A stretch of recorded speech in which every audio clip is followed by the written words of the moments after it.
കർത്താവായ യേശു ക്രിസ്തുവിന് മഹത്വം ഉണ്ടാകട്ടെ. ഒരു പ്രാവശ്യം കൂടെ ഈ ലൈവിൽ ഞങ്ങളെ ജോയിൻ ചെയ്യുന്ന എല്ലാ സഹോദരങ്ങൾക്കും കർത്താവായ യേശു ക്രിസ്തുവിന്റെ നാമത്തിലുള്ള സ്നേഹവന്ദനങ്ങളെ അറിയിക്കുന്നു.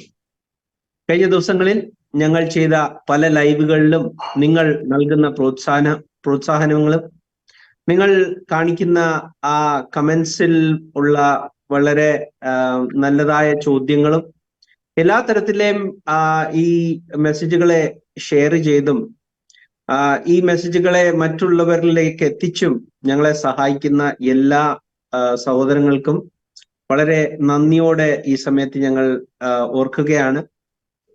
ഇന്ന് ഞങ്ങൾ തിരഞ്ഞെടുത്തിരിക്കുന്ന വിഷയം, അതിന്റെ ആ ഹെഡിങ് ഞങ്ങൾ പറഞ്ഞിരിക്കുന്നത് ഇച്ചിരി ഒരു മനുഷ്യനെ ചിരിപ്പിക്കുന്നത് ആണെങ്കിൽ പോലും, തേങ്ങ നൽകുമ്പോൾ മാങ്ങ എന്ന് വിചാരിച്ചതിനെ സ്വീകരിക്കുക എന്ന് വെച്ചാൽ, മനുഷ്യൻ ദൈവം പുറപ്പെടുവിച്ച കൽപ്പനയെ തെറ്റിക്കുവാൻ വേണ്ടി ഏത് രീതിയിലും പലതരത്തിലെ വഞ്ചനകൾ പറഞ്ഞ് എങ്ങനെങ്കിലും മനുഷ്യൻ രക്ഷയിലേക്ക് പോകാതിരിക്കുക എന്നുള്ള ആ ഒരു ഉദ്ദേശത്തോടെ പല രീതിയിലും ദൈവമക്കളെ തെറ്റിച്ചു കളയുവാൻ നോക്കുന്നുണ്ട്.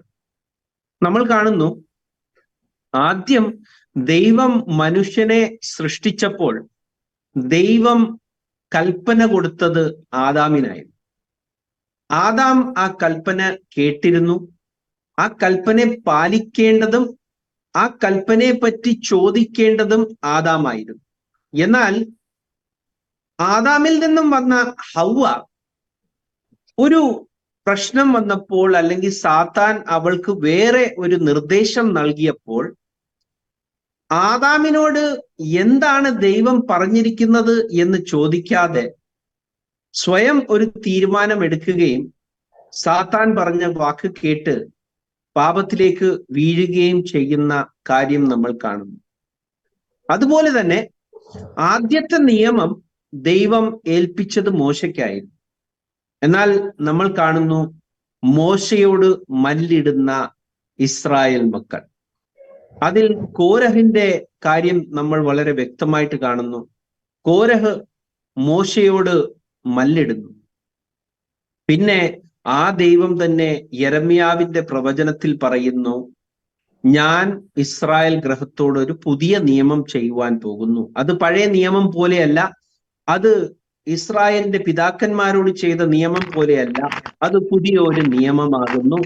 ഞാൻ തന്നെ എൻ്റെ ഇസ്രായേൽ മക്കളിൽ വസിക്കുകയും ഞാൻ അവർക്ക് ദൈവമാകുകയും ഞാൻ എൻ്റെ കൽപ്പനകളെ അവരുടെ ഹൃദയത്തിൽ എഴുതുകയും ചെയ്യും എന്ന് പറയുന്നു. അതായത് പരിശുദ്ധാത്മാവ് ആ ഒരു വീണ്ടും ജനനത്തിന്റെ പ്രക്രിയയിൽ കൂടെ ദൈവമക്കളിൽ കടന്നു വരികയും ആ പരിശുദ്ധാത്മാവിനാൽ വീണ്ടും ജനിച്ച മക്കൾ, ആ പരിശുദ്ധാത്മാവ് അവർക്ക് പിതാവായി തീരുകയും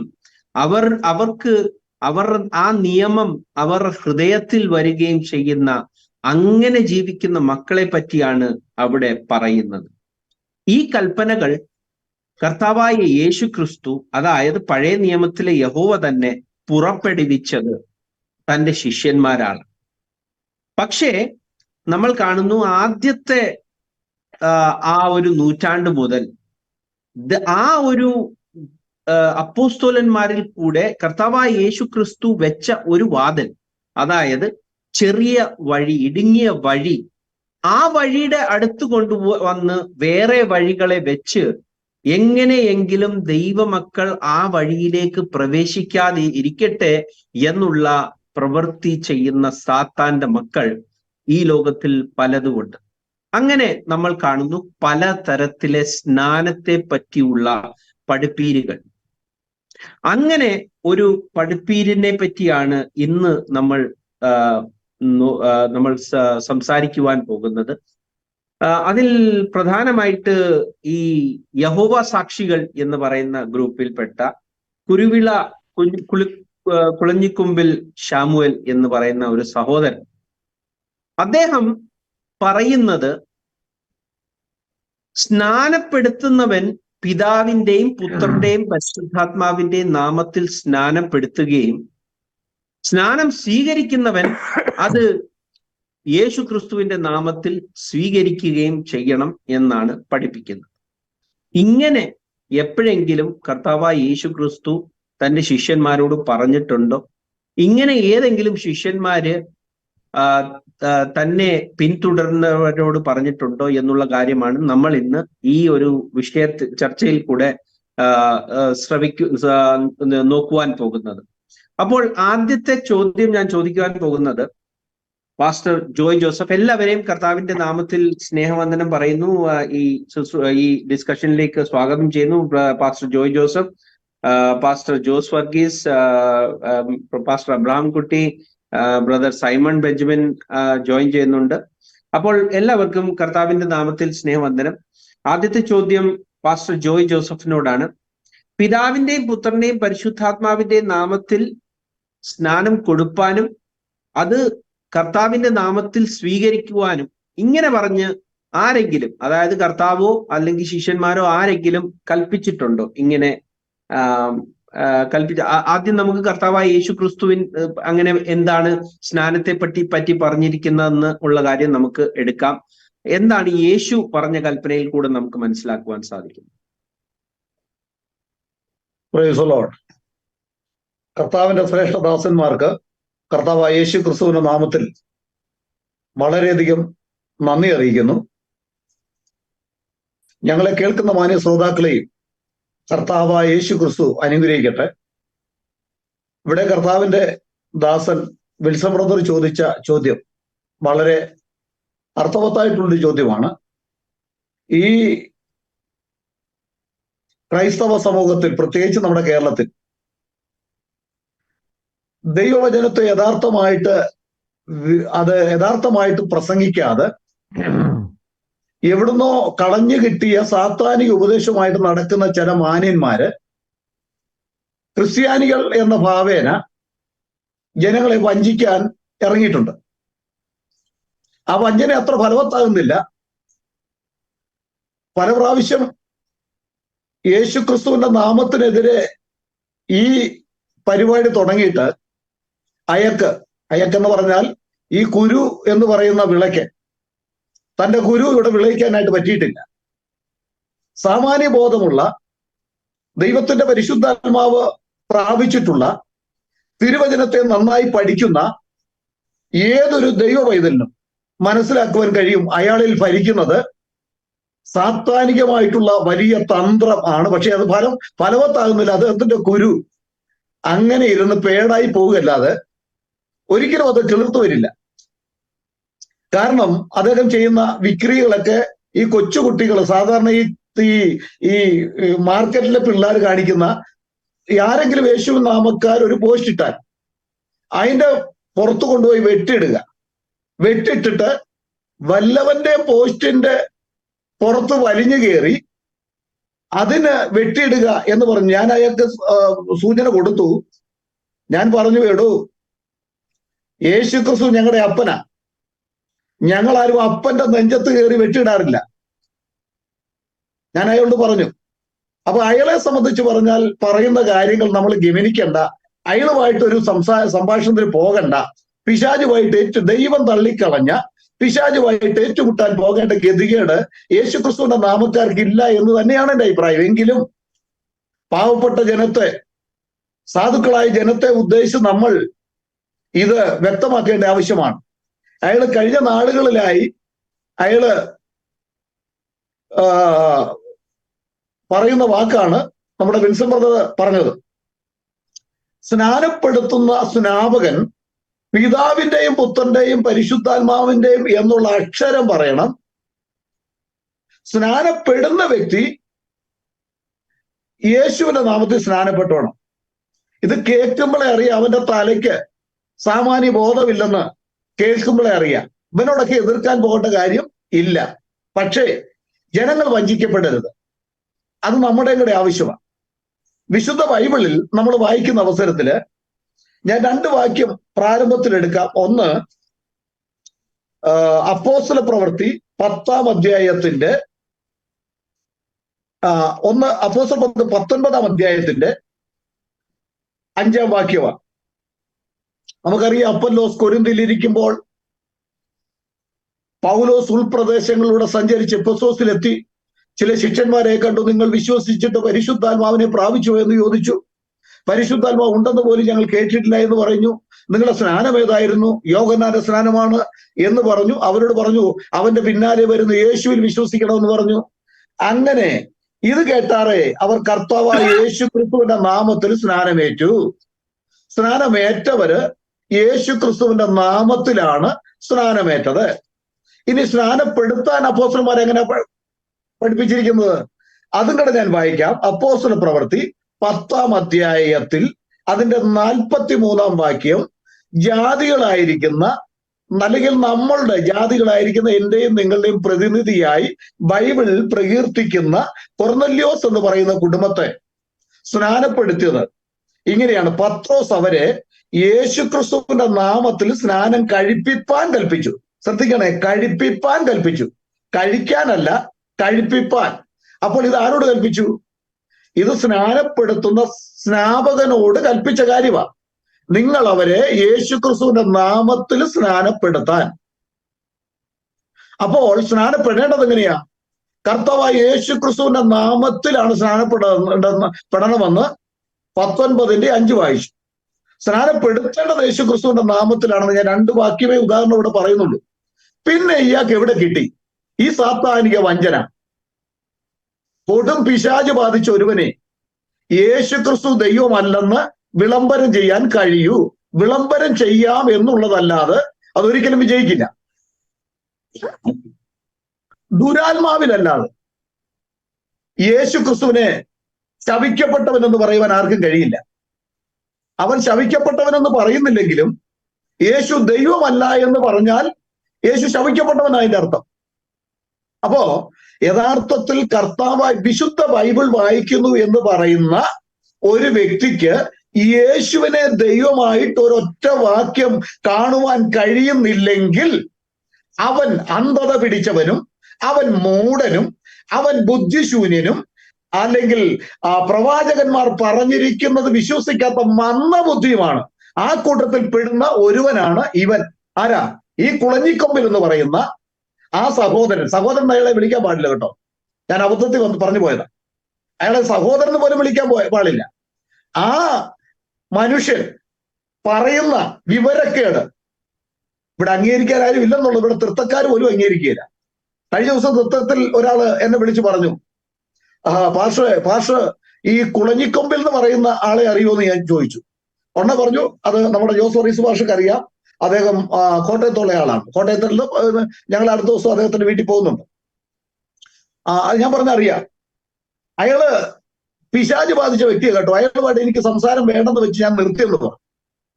ഇത് അനേകര് തൃത്തക്കാർ മനസ്സിലാക്കിക്കൊണ്ടിരിക്കുക. ആ മനുഷ്യനിൽ പിശാച് പ്രവർത്തിക്കുന്ന ഒരു വ്യക്തിയാണെന്ന് ഒടുവിൽ അത് മനസ്സിലാകും ജനങ്ങൾ. യേശു ക്രിസ്തുവിനെ ദൈവമല്ല എന്ന് പറയുന്നവൻ ശപിക്കപ്പെട്ടവനാ. അവൻ ശാപത്തിന്റെ കീഴിൽ സഞ്ചരിക്കുന്നവനാ. വിശുദ്ധ ബൈബിൾ വായിക്കുമ്പോൾ കർത്താവായ യേശു പറഞ്ഞ കൽപ്പന എന്താ? നിങ്ങൾ പിതാവിന്റെയും പുത്രന്റെയും പരിശുദ്ധാത്മാവിന്റെയും നാമത്തിൽ സ്നാനപ്പെടുത്തണമെന്നാ. ഈ നാമം ഏതാണെന്ന് അറിയത്തില്ലാത്തവൻ സ്നാനം ഇങ്ങനെ നടത്തണം, സ്നാനപ്പെടേണ്ട വ്യക്തി ഇങ്ങനെ പെടണം എന്ന് പറയുമ്പോൾ അവനിൽ തികഞ്ഞ പിശാച് നന്നായിട്ട് കുടികൊള്ളുന്നു എന്നുള്ളതാണ് സാധാരണ ദൈവത്തിന്റെ മക്കൾ, പരിശുദ്ധാത്മാവ് പ്രാപിച്ച ഒരുവൻ മനസ്സിലാക്കേണ്ടത്. വിശുദ്ധ ബൈബിളിലൂടെ നമുക്ക് കാണുവാൻ കഴിയുന്നു. ഞാന് സമയം ഇല്ലാത്തത് കൊണ്ട് എടുക്കുന്നില്ല, കർത്താവിന്റെ ദാസനോട് സംസാരിക്കണമല്ലോ. ഉൽപ്പത്തി പുസ്തകത്തിൽ 2-ാം അധ്യായത്തിൽ യഹൂദൻ യേശു ക്രിസ്തുവിന്റെ നാമത്തിൽ സ്നാനമേറ്റു. ഉൽപ്പത്തി പുസ്തകം 8-ാം അധ്യായത്തിൽ നമുക്കറിയാം ഷണ്ണൻ യേശു ക്രിസ്തുവിന്റെ നാമത്തിൽ സ്നാനമേറ്റു. അതുപോലെ തന്നെ ശമരിക്കാരൻ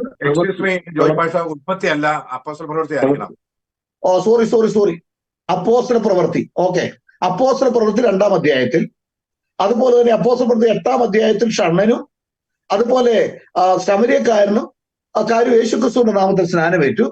അപ്പോൾ അത് ഷണ്ണനെ സ്നാനപ്പെടുത്തിയ സ്ഥലത്ത് നാമം ഒന്നും പറയുന്നില്ല. അത് പിതാവിന്റെയും പുത്രന്റെയും പരിശുദ്ധാത്മാവിന്റെ നാമത്തിൽ ആയിരിക്കാൻ സാധ്യതയില്ല എന്ന് ഊഹാഭോഗത്തിന്റെ വാലിൽ പിടിച്ചുകൊണ്ട് ചിലർ നടക്കുന്നു. സത്യത്തിൽ അതിന് ഊഹാഭോഗത്തിന്റെ പുറകെ പോകേണ്ട കാര്യമില്ല. ആരാണ് സ്നാനപ്പെടുത്തിയെന്ന് നോക്കിയാൽ വ്യക്തമായിട്ടറിയാം എങ്ങനെ അവരെ സ്നാനം കൊടുത്തു എന്ന്. അത് പീലിപ്പോസ് ആണ് സ്നാനം കൊടുത്തത്. ശമരിയിൽ പീലിപ്പോസ് യേശുക്രിസ്തുവിന്റെ നാമത്തിൽ സ്നാനം കൊടുത്തിട്ട് ഷണ്ണനെ കൊണ്ടുപോയി തൃത്വത്തിൽ സ്നാനപ്പെടുത്തുന്ന ഇവിടുത്തെ തൃത്വക്കാരെ പോലെയുള്ള നയവഞ്ചന ഒരിക്കലും തന്റെ കർത്താവിന്റെ ശിഷ്യന്മാര് കാണിക്കുകയില്ല. അപ്പോൾ അവിടെ 3 സ്നാനം അവിടെ കാണിച്ചത് യേശുക്രിസ്തുവിന്റെ നാമത്തിലാണ്. 10-ാം അധ്യായത്തിൽ ജാതികൾ യേശുക്രിസ്തുവിന്റെ നാമത്തിൽ, 19-ാം അധ്യായത്തിൽ അത് എഫെസസ് വിശ്വാസികൾ യേശുക്രിസ്തുവിന്റെ നാമത്തിൽ, 22-ാം അധ്യായം 16-ാം വാക്യത്തിൽ പൗലോസ് ശ്ലീഹ യേശുക്രിസ്തുവിന്റെ നാമത്തിൽ സ്നാനമേറ്റു. 1 കൊരിന്ത്യർ 1:12 അപ്പോസ്തലനായ പൗലോസ് സ്നാനപ്പെട്ടു യേശുക്രിസ്തുവിന്റെ നാമത്തിൽ. അങ്ങനെ ഓരോ സഭകളും യേശുക്രിസ്തുവിന്റെ നാമം എന്ന് പറഞ്ഞ് സ്നാനപ്പെട്ട ചരിത്രം ഒന്നിലധികം എടുത്തു തരുവാൻ കഴിയുന്നു. ഈ കുളഞ്ഞിക്കൊമ്പിൽ എന്ന് പറയുന്ന ഈ വ്യക്തിക്ക് ഒരൊറ്റ സ്നാനം പിതാവ് പുത്രനും പരിശുദ്ധാത്മാവ് എന്ന ടൈറ്റിൽ പറഞ്ഞ് സ്നാനപ്പെടുത്തി ഒരു തെളിവ് കാണിക്കാൻ ഇയാൾക്ക് പറ്റുമോ? ഇയാൾക്ക് പറ്റും. ഇയാളല്ല, ഇയാളുടെ മുഴുത്ത പിശാച് വന്നാൽ പറ്റില്ല എന്ന് പറഞ്ഞുകൊണ്ട് ഞാൻ എന്റെ വാക്കിൽ നിർമ്മിക്കുന്നു. Thank you pastor Joy. അപ്പോൾ നമ്മൾ കാണുന്നു കർത്താവായ യേശു ക്രിസ്തു മത്തായിയുടെ സുവിശേഷം അതിന്റെ 28-ാമത്തെ അധ്യായത്തിൽ 16 മുതലുള്ള വാക്യങ്ങൾ, മിക്കവാറുമുള്ള സഭകൾ തന്റെ സ്നാനം എന്നുള്ള ആ ഉപദേശം വെറും ഒരു വാക്യം മാത്രം, അതായത് മത്തായിയുടെ സുവിശേഷം സാക്ഷ്യപ്പെടുത്തുന്നത് മത്തായി എന്ന ഒരു ശിഷ്യനാണ്. ഏത് കാര്യവും ഉപദേശമാകണമെങ്കിൽ എല്ലാ സഭകളും ഇത് പറഞ്ഞുകൊണ്ടാണ് ചെയ്യുന്നത്. എന്തും ഉപദേശമാക്കണമെങ്കിൽ അത് കർത്താവായ യേശു ക്രിസ്തു പറഞ്ഞിരിക്കണം. പിന്നെ അത് അപ്പോസ്തോലന്മാര് പ്രവൃത്തിയാൽ സാക്ഷീകരിച്ചതായിരിക്കണം. ഒരു സാക്ഷ്യം മാത്രമല്ല, 2 സാക്ഷ്യത്താൽ ഉറപ്പിക്കപ്പെടണം എന്നുള്ള കാര്യം വളരെ വ്യക്തമായിട്ട് എല്ലാ സഭകളും പറഞ്ഞുകൊണ്ട് സ്നാനത്തിന്റെ വിഷയം വരുമ്പോൾ ഇത് കർത്താവിന്റെ കൽപ്പനയാണെന്ന് പറഞ്ഞിട്ട് അതിനെ ഏറ്റെടുക്കുന്നു. എന്തെന്ന് വെച്ച് കഴിഞ്ഞാൽ അവരുടെ മാതൃസഭയായ, അത് ഏത് സഭയെ ഇന്ന് പറഞ്ഞാലും മാതൃസഭ എന്ന് പറയുമ്പോൾ ഇന്ന് ഈ ലോകത്തിൽ കാണുന്ന 99% കൂടുതൽ സഭകളും വന്നിരിക്കുന്നത് റോമൻ കത്തോലിക്ക എന്നുള്ള ആ ഒരു സഭയിൽ നിന്നാണ് വന്നിരിക്കുന്നത്. അവരവരുടെ ഉപദേശത്തെ സ്ഥിരീകരിച്ചതല്ലെങ്കിൽ അവരുടെ അടിസ്ഥാന ഉപദേശം 325 AD നിക്കേൽ പ്രവചനത്തിൽ കൂടെ പുറപ്പെടുവിച്ച തൃത്വം എന്ന ഉപദേശം, അതായത് അന്ന് തർത്തുല്യനും ആരിയസ് എന്ന് പറയുന്ന അരിയോസ് എന്ന് പറയുന്ന ആ ഒരു 2 പേര് തമ്മിലാണ് ലാസ്റ്റിൽ ചർച്ച നടന്നത്. ഈ തർത്തുല്യൻ പറഞ്ഞത് യേശുവും ദൈവമാണ്. നേരെ മറിച്ച് ആരിയസ് അന്ന് പറഞ്ഞത് യേശു ദൈവമല്ല, ദൈവപുത്രൻ മാത്രമാണ് എന്നുള്ള കാര്യമാണ്. പക്ഷേ അവിടെ ഒരു റെപ്രസെന്റേഷൻ ഒരിക്കലും യേശു ക്രിസ്തു ഏക സത്യ ദൈവം എന്നുള്ള കാര്യം ഒരിക്കലും അവിടെ ചർച്ച ചെയ്യപ്പെട്ടില്ല. ഒരു ചക്രവർത്തിയുടെ ഒരു ഡിസ്കഷനിൽ എങ്ങനെ സത്യം ചർച്ച ചെയ്യപ്പെടുമെന്ന് ഇന്ന് നമ്മൾ ഇന്ത്യയിലോ അല്ലെങ്കിൽ വേറെ ഏതെങ്കിലും ഭരണകർത്താക്കൾ നടത്തുന്ന ചർച്ചകളോ അവരുടെ വിശ്വാസ സംഹിതകളോ നോക്കിയാൽ നമുക്ക് അറിയുവാൻ സാധിക്കും. അപ്പോൾ ആ ഒരു അടിസ്ഥാനത്തിൽ നിന്നും വന്ന സഭയായതുകൊണ്ട് ഒരൊറ്റ വാക്യം കൊണ്ട് തന്റെ ഉപദേശത്തെ സ്നാന വിഷയത്തിൽ സ്ഥിരീകരിച്ചതായിട്ടാണ് നമ്മൾ കാണുന്നത്. അതുകൊണ്ട് 2ാമത്തെ ചോദ്യം ഞാൻ ചോദിക്കുവാൻ പോകുന്നത്, യേശു ക്രിസ്തു തന്റെ ശിഷ്യന്മാരെ കൽപ്പന കൊടുക്കുകയും അതിനെപ്പറ്റിയുള്ള ഉപദേശങ്ങൾ കൊടുക്കുകയും ചെയ്തു. അപ്പോൾ അങ്ങനെ ചെയ്ത യേശു ക്രിസ്തു പറഞ്ഞത് തന്നെയാണോ ശിഷ്യന്മാര് ചെയ്തത്? ശിഷ്യന്മാര് എന്താണ് സ്നാനത്തെ പറ്റി പ്രസംഗിച്ചത്? അതോ ശിഷ്യന്മാര് യേശു ക്രിസ്തുവിന്റെ കൽപ്പനയെ മാനിക്കാതെ ഇരുന്നു എന്നുള്ള കാര്യമാണ് ജോസ് പാസ്റ്ററിനോട് ഞാൻ ചോദിക്കാൻ ആഗ്രഹിക്കുന്നത്.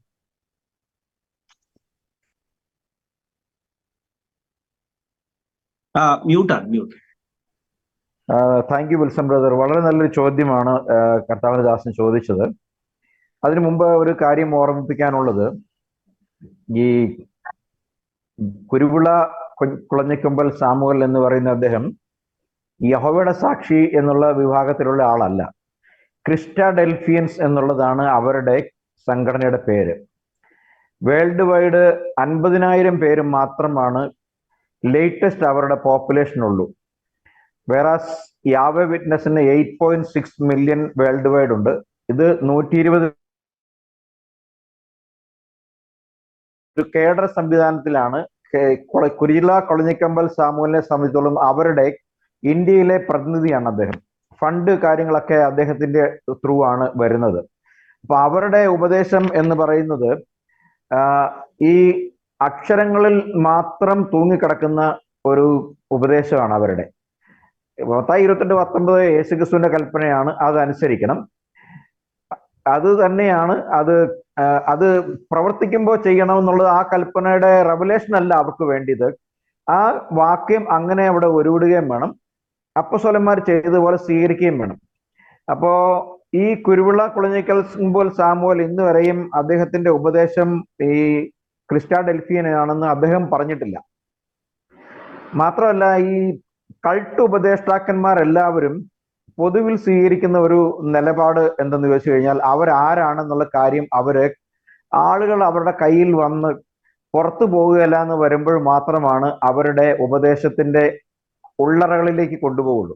അതുവരയ്ക്കും അവര് വചനത്തിൽ അങ്ങനെയുണ്ട് ഇങ്ങനെയുണ്ട്, യഹോവ മാത്രമാണ് ദൈവം, യേശു പുത്രൻ മാത്രമാണ് എന്നുള്ള കാര്യങ്ങളിലൊക്കെ ആയിരിക്കും ഇവർ ഫോക്കസ് ചെയ്തിരിക്കുന്നത്. അപ്പോൾ ഇവരുടെ എല്ലാം പിന്നിൽ നിഗൂഢമായ ഉദ്ദേശമുണ്ട്. എന്നാൽ ഇവരെല്ലാവരും നിർഭാഗ്യവശാൽ ട്രിനിറ്റേറിയൻ ചർച്ചിനെ ഉള്ളവരൊക്കെ നമ്മളെയും ഇവരുടെ കൂട്ടുകാരായിട്ടാണ് ബന്ധിപ്പിച്ച് സംസാരിക്കാറുള്ളത്. എന്നാൽ വളരെ സ്പഷ്ടമായിട്ട് നമുക്ക് അഭിമാനത്തോടെ പറയാൻ കഴിയും, നമ്മൾ മാത്രമാണ് ഡോക്ട്രിൻ പ്രസംഗിക്കുന്നവരുള്ളൂ. ഡോക്ട്രിൻ പ്രസംഗിച്ചുകൊണ്ട് ഒരു വിശ്വാസിയുടെ അടുക്കിലേക്ക് ചെല്ലുന്ന ഏതെങ്കിലും ക്രിസ്തീയ വിശ്വാസ സമൂഹം ഉണ്ടെങ്കിൽ that is only the oneness Christians ആണ്. ഏക സത്യദൈവ വിശ്വാസികൾ മാത്രമാണ്. കാരണം നമ്മുടെ കോർ വിഷയം എന്നുള്ളത് തന്നെ ഡോക്ട്രിനാണ്.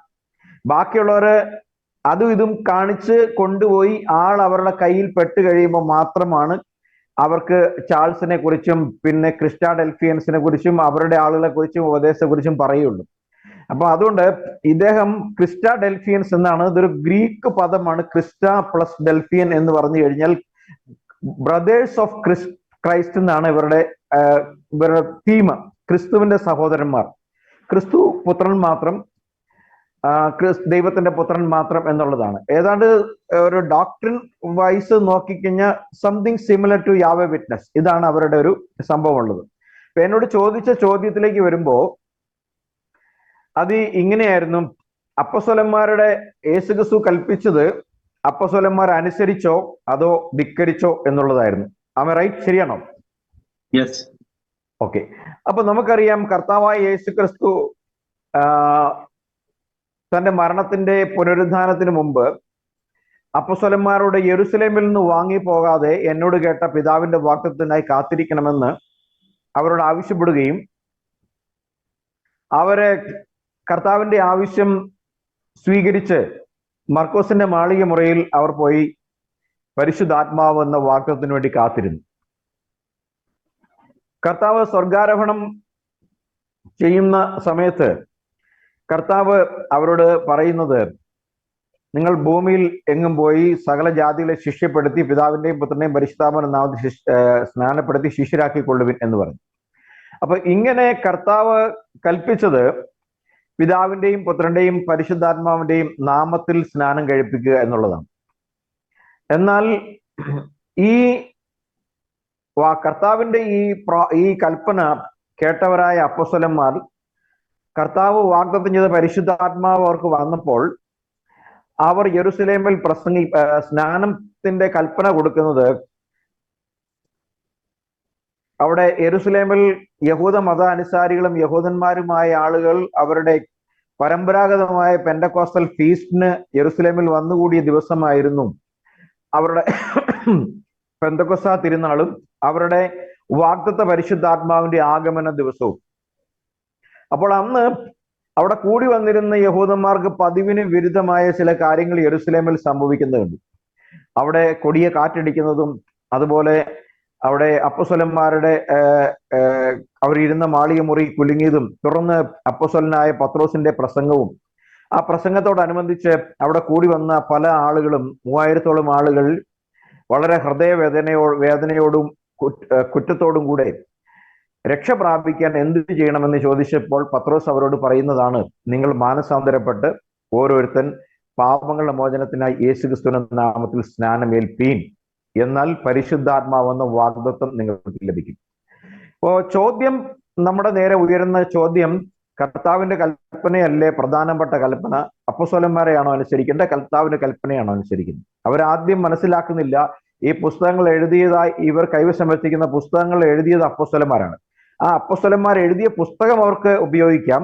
എന്നാൽ മത്തായി 28:19 അതിന്റെ പ്രാക്ടിക്കൽ ആയിട്ടുള്ള നടപടിക്രമങ്ങൾ വരുന്ന പ്രവൃത്തികളുടെ പുസ്തകവും ഒരു ചോദ്യചിഹ്നമായി അവരുടെ മുമ്പിൽ വരുമ്പോൾ അപ്പോസ്തലന്മാർ 2ാം നിരക്കാരും ദൈവനിഷേധികളും യേശുക്രിസ്തുവിന്റെ കൽപ്പനയെ നിഷേധിച്ചവരും എന്ന് വരും.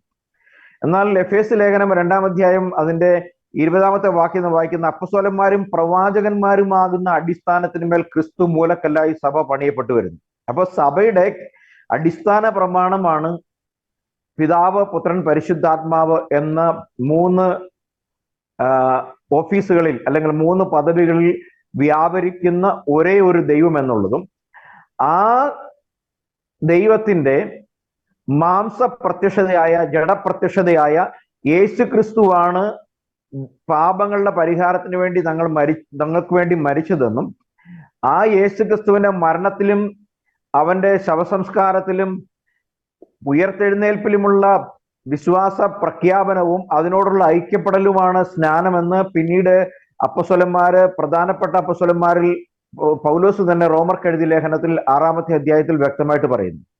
അപ്പോൾ അപ്പോസ്തലന്മാര് കൽപ്പിച്ചതും യേശുക്രിസ്തു പ്രമാണിക്കുവാൻ കൽപ്പിച്ചതും ഒരേ ഒരു കൽപ്പന തന്നെയാണ് എന്നുള്ളത് ദൈവത്തെ ആത്മാവ് കൊണ്ട് ആരാധിക്കുന്ന, ദൈവത്തിന്റെ പരിശുദ്ധാത്മാവ് കൊണ്ട് കണ്ടെത്തുന്ന ഏതൊരു വ്യക്തിക്കും മനസ്സിലാക്കാൻ കഴിയും.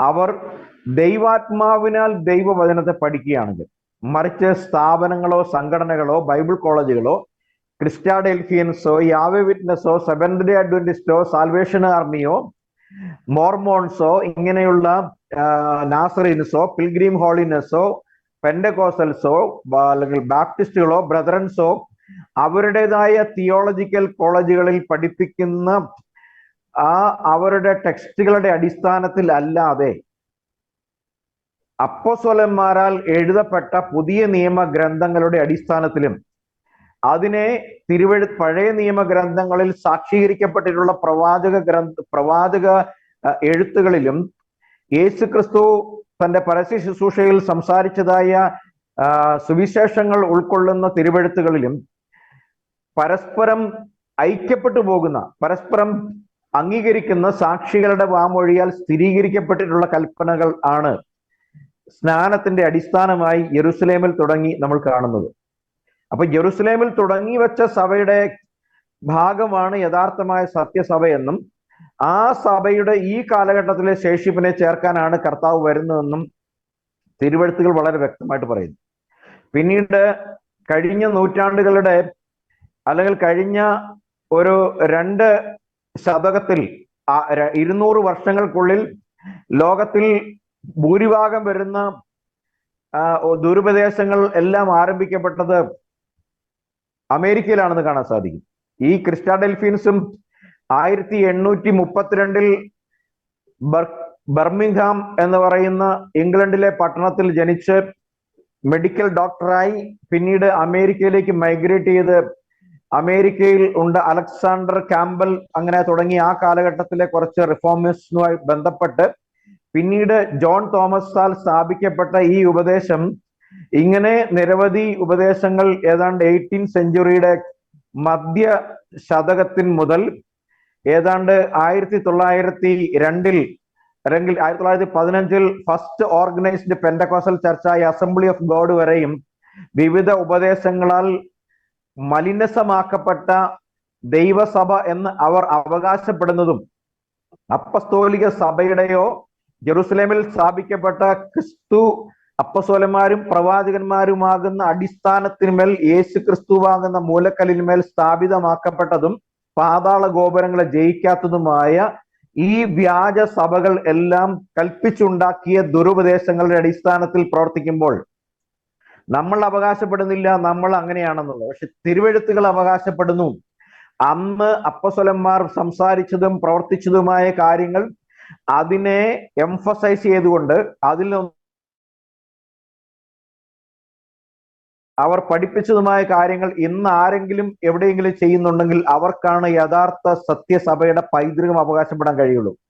അങ്ങനെ അവകാശപ്പെടാൻ കഴിയുമെന്നുള്ള ആത്മവിശ്വാസത്തിന്റെ അടിസ്ഥാനത്തിലാണ് നമ്മൾ യേശുക്രിസ്തു എന്ന ഏക സത്യദൈവത്തിന്റെ അടിസ്ഥാനത്തിന്മേൽ, ഏകദൈവം എന്ന വിശ്വാസ പ്രമാണത്തിന്റെ മേൽ പാപങ്ങളുടെ മോചനത്തിനായി യെരൂശലേമിൽ കൊടുത്തു തുടങ്ങിയതും പിൽക്കാലത്ത് ഉണ്ടായ സഭകൾ കോട്ടിമാട്ടി മറിച്ചതും ഇന്ന് പ്രബലമായി സംഖ്യാബലത്തിൽ പ്രബലമായി നിൽക്കുന്ന സമുദായ സഭ ക്രിസ്തീയ സമൂഹങ്ങൾ നമ്മളെ കുറ്റപ്പെടുത്തുകയും ഒറ്റപ്പെടുത്തുകയും ചെയ്യുന്നുണ്ടെങ്കിലും ഈ ഒറ്റപ്പെടുത്തലുകളും ഈ ചെറുതാക്കലും ഈ സൈഡ് ലൈൻ ചെയ്യപ്പെടലും ഈ പാർശ്വവൽക്കരണവും ഒരു ഏറ്റവും വലിയ ഉറപ്പാണ് നാം അപ്പസ്തോലിക പാരമ്പര്യവും പൈതൃകവും ഉൾക്കൊള്ളുന്ന യഥാർത്ഥ ബിബ്ലിക്കൽ ചർച്ചിന്റെ ഈ കാലത്തെ പ്രാതിനിധ്യം ഉൾക്കൊള്ളുന്നവരാണെന്നുള്ളത്. ആ അടിസ്ഥാനത്തിൽ നമുക്ക് വ്യക്തമായിട്ട് പറയാൻ കഴിയും, കർത്താവായ യേശു ക്രിസ്തു അവരോട് കൽപ്പിച്ചത് തന്നെയാണ് അപ്പസ്തോലന്മാർ പ്രവർത്തിച്ചത്. അവർക്ക് പരിശുദ്ധാത്മാവ് ലഭിച്ചപ്പോൾ പിതാവിന്റെയും പുത്രന്റെയും പരിശുദ്ധാത്മാവിന്റെയും നാമം യശ്വ എന്നാണെന്നും ആ യശ്വ എന്ന വാക്കിന്റെ അർത്ഥം യഹോവ രക്ഷിക്കുന്നുവെന്നും അങ്ങനെ രക്ഷിക്കുന്നവന്റെ നാമത്തിൽ, രക്ഷയ്ക്കായി മരിച്ചവന്റെ നാമത്തിലാണ് സ്നാനപ്പെടേണ്ടതെന്നും അവർക്ക് ദൈവത്തിന്റെ പരിശുദ്ധാത്മാവിനാൽ വെളിപ്പെട്ടപ്പോൾ അവർ പ്രവർത്തിച്ചത് ഇന്ന് പ്രവർത്തിക്കുന്നവരായ നമുക്കും നിസ്സംശയം പറയാം, നമ്മൾ അപ്പസ്തോലിക പൈതൃകത്തിന്റെ ഈ കാലത്തെ പിന്മുറക്കാരാണ്. നമ്മളെ അവഗണിച്ചാലും തള്ളിക്കളഞ്ഞാലും ചവിട്ടി തേച്ചാലും അത് അവർ ചെയ്യുന്നൊരു കാര്യമാണ്. സ്വർഗത്തിൽ നമ്മുടെ പേരെഴുതിയിരിക്കുന്നുള്ള കാലം, ഉപദേശ വിഷയത്തിൽ മാലിന്യവും വെള്ളവും ചേർക്കാത്തൊന്നും കാലം ദൈവം നമ്മെക്കുറിച്ച് ഓർത്ത് സന്തോഷിക്കും എന്ന് മാത്രമേ എനിക്ക് പറയുവാനുള്ളൂ. അതുകൊണ്ട് ഞാൻ വ്യക്തമായി പറഞ്ഞു എന്ന് തന്നെ വിചാരിക്കുന്നു. കുറച്ച് ചരിത്രപരമായ കാര്യങ്ങളിലേക്ക് കടന്നു എന്ന് മാത്രമേ ഉള്ളൂ, വ്യക്തമാക്കിയിട്ടുണ്ട് എന്നാണ് എന്റെ വിചാരം. അതുമായി ബന്ധപ്പെട്ട് എന്തെങ്കിലും ചോദ്യങ്ങൾ ഉണ്ടെങ്കിൽ നമുക്ക് പിന്നീട് സംസാരിക്കാവുന്നതാണ്. വളരെ നല്ലതാണ് ക്ലാരിഫൈ ചെയ്തത്. അവിടെ ക്രിസ്റ്റാഡെൽഫിയ എന്ന ഗ്രൂപ്പിനെ പറ്റി പറയുന്നു. അപ്പോൾ പല തൃത്വക്കാരും ഈ യേശു നാമത്തിൽ സംസാരിക്കുന്നവര് ദുരുപദേശകരാന്ന് പറയുമ്പോൾ കൂട്ടിച്ചേർക്കുന്ന 2-3 ഗ്രൂപ്പ് ഉണ്ട്. അതിനകത്ത് പറയും യേശു നാമക്കാരും യഹോവ സാക്ഷികളും ക്രിസ്റ്റാഡെൽഫിയയും ഇവരെല്ലാരും ദുരുപദേശകരാണ് എന്ന് പറയും. പക്ഷെ ഇവര് 3 പേരും ദുരുപദേശകരാണെന്ന് പറയുമ്പോൾ തൃത്വക്കാര് ഞങ്ങളെ പറ്റി പറയുന്നത് ഞങ്ങൾ യേശു ദൈവമാണെന്ന് വിശ്വസിക്കുന്നില്ല എന്ന് പറഞ്ഞുകൊണ്ടാണ്. നേരെ മറിച്ച് നമ്മളെ സംബന്ധിച്ചോളം യേശു ക്രിസ്തു ആദി മുതൽ ആ ഉൽപ്പത്തി മുതൽ വെളിപ്പാട് പുസ്തകം വരെ വെളിപ്പെട്ട ഏക ദൈവമായ ഒരേ ആത്മാവായ ദൈവം, ആ ഒരു ആത്മാവായ ദൈവം തന്നെ വചനം ദൈവമായിരുന്നു, വചനം ജഡം ധരിച്ച് ഈ ലോകത്തിൽ വന്നു എന്ന് വിശ്വസിക്കുകയും ആ യേശു ക്രിസ്തു മാത്രം ഏക സത്യ ദൈവം എന്ന് പ്രഘോഷിക്കുകയും ചെയ്യുന്ന ഒരൊറ്റ ഗ്രൂപ്പ് ആണെങ്കിൽ അത് യേശു ക്രിസ്തുവിന്റെ നാമത്തിൽ സ്നാനമെടുക്കുന്ന ഏക ദൈവത്തിൽ വിശ്വസിക്കുന്ന ഞങ്ങൾ ആയിരിക്കുന്നു എന്ന് ഞങ്ങൾ വിശ്വസിക്കുന്നു പൂർണ്ണമായിട്ട്. അതിന്റെ വെളിപ്പാട് ദൈവം ഞങ്ങൾക്ക് നൽകിയതിനായി ദൈവത്തെ സ്തുതിക്കുന്നു. ഈ സമയത്ത് വേറൊരു ചോദ്യം ഞാൻ ചോദിക്കാൻ ആഗ്രഹിക്കുന്നത് ബ്രദർ സൈമൺ ബെഞ്ചമിനോടാണ്. യേശു ക്രിസ്തുവിന്റെ നാമത്തിൽ സ്നാനമേൽക്കണമെന്നോ അല്ലെങ്കിൽ പിതാവിന്റെ പുത്രന്റെയും പരിശുദ്ധാത്മാവിന്റെ നാമത്തിൽ സ്നാനം കൊടുക്കുമ്പോൾ വിശ്വാസി വേറൊരു രീതിയിൽ അതിനെ വിശ്വസിച്ച് സ്നാനം എടുക്കണോ എന്ന് അപ്പോസ്തോലന്മാര് വേറൊരു സ്നാപകനോട് എവിടെയെങ്കിലും കൽപ്പിച്ചതായിട്ട് നമുക്ക് വചനത്തിൽ കാണുവാനുണ്ടോ? സ്നാപകനെ പറ്റിയുള്ള സ്നാപകൻ എന്ത് ചെയ്യണം എന്നുള്ള കൽപ്പന എവിടെയാണ് നമ്മൾ കാണുവാൻ സാധിക്കുന്നത്? Praise the Lord.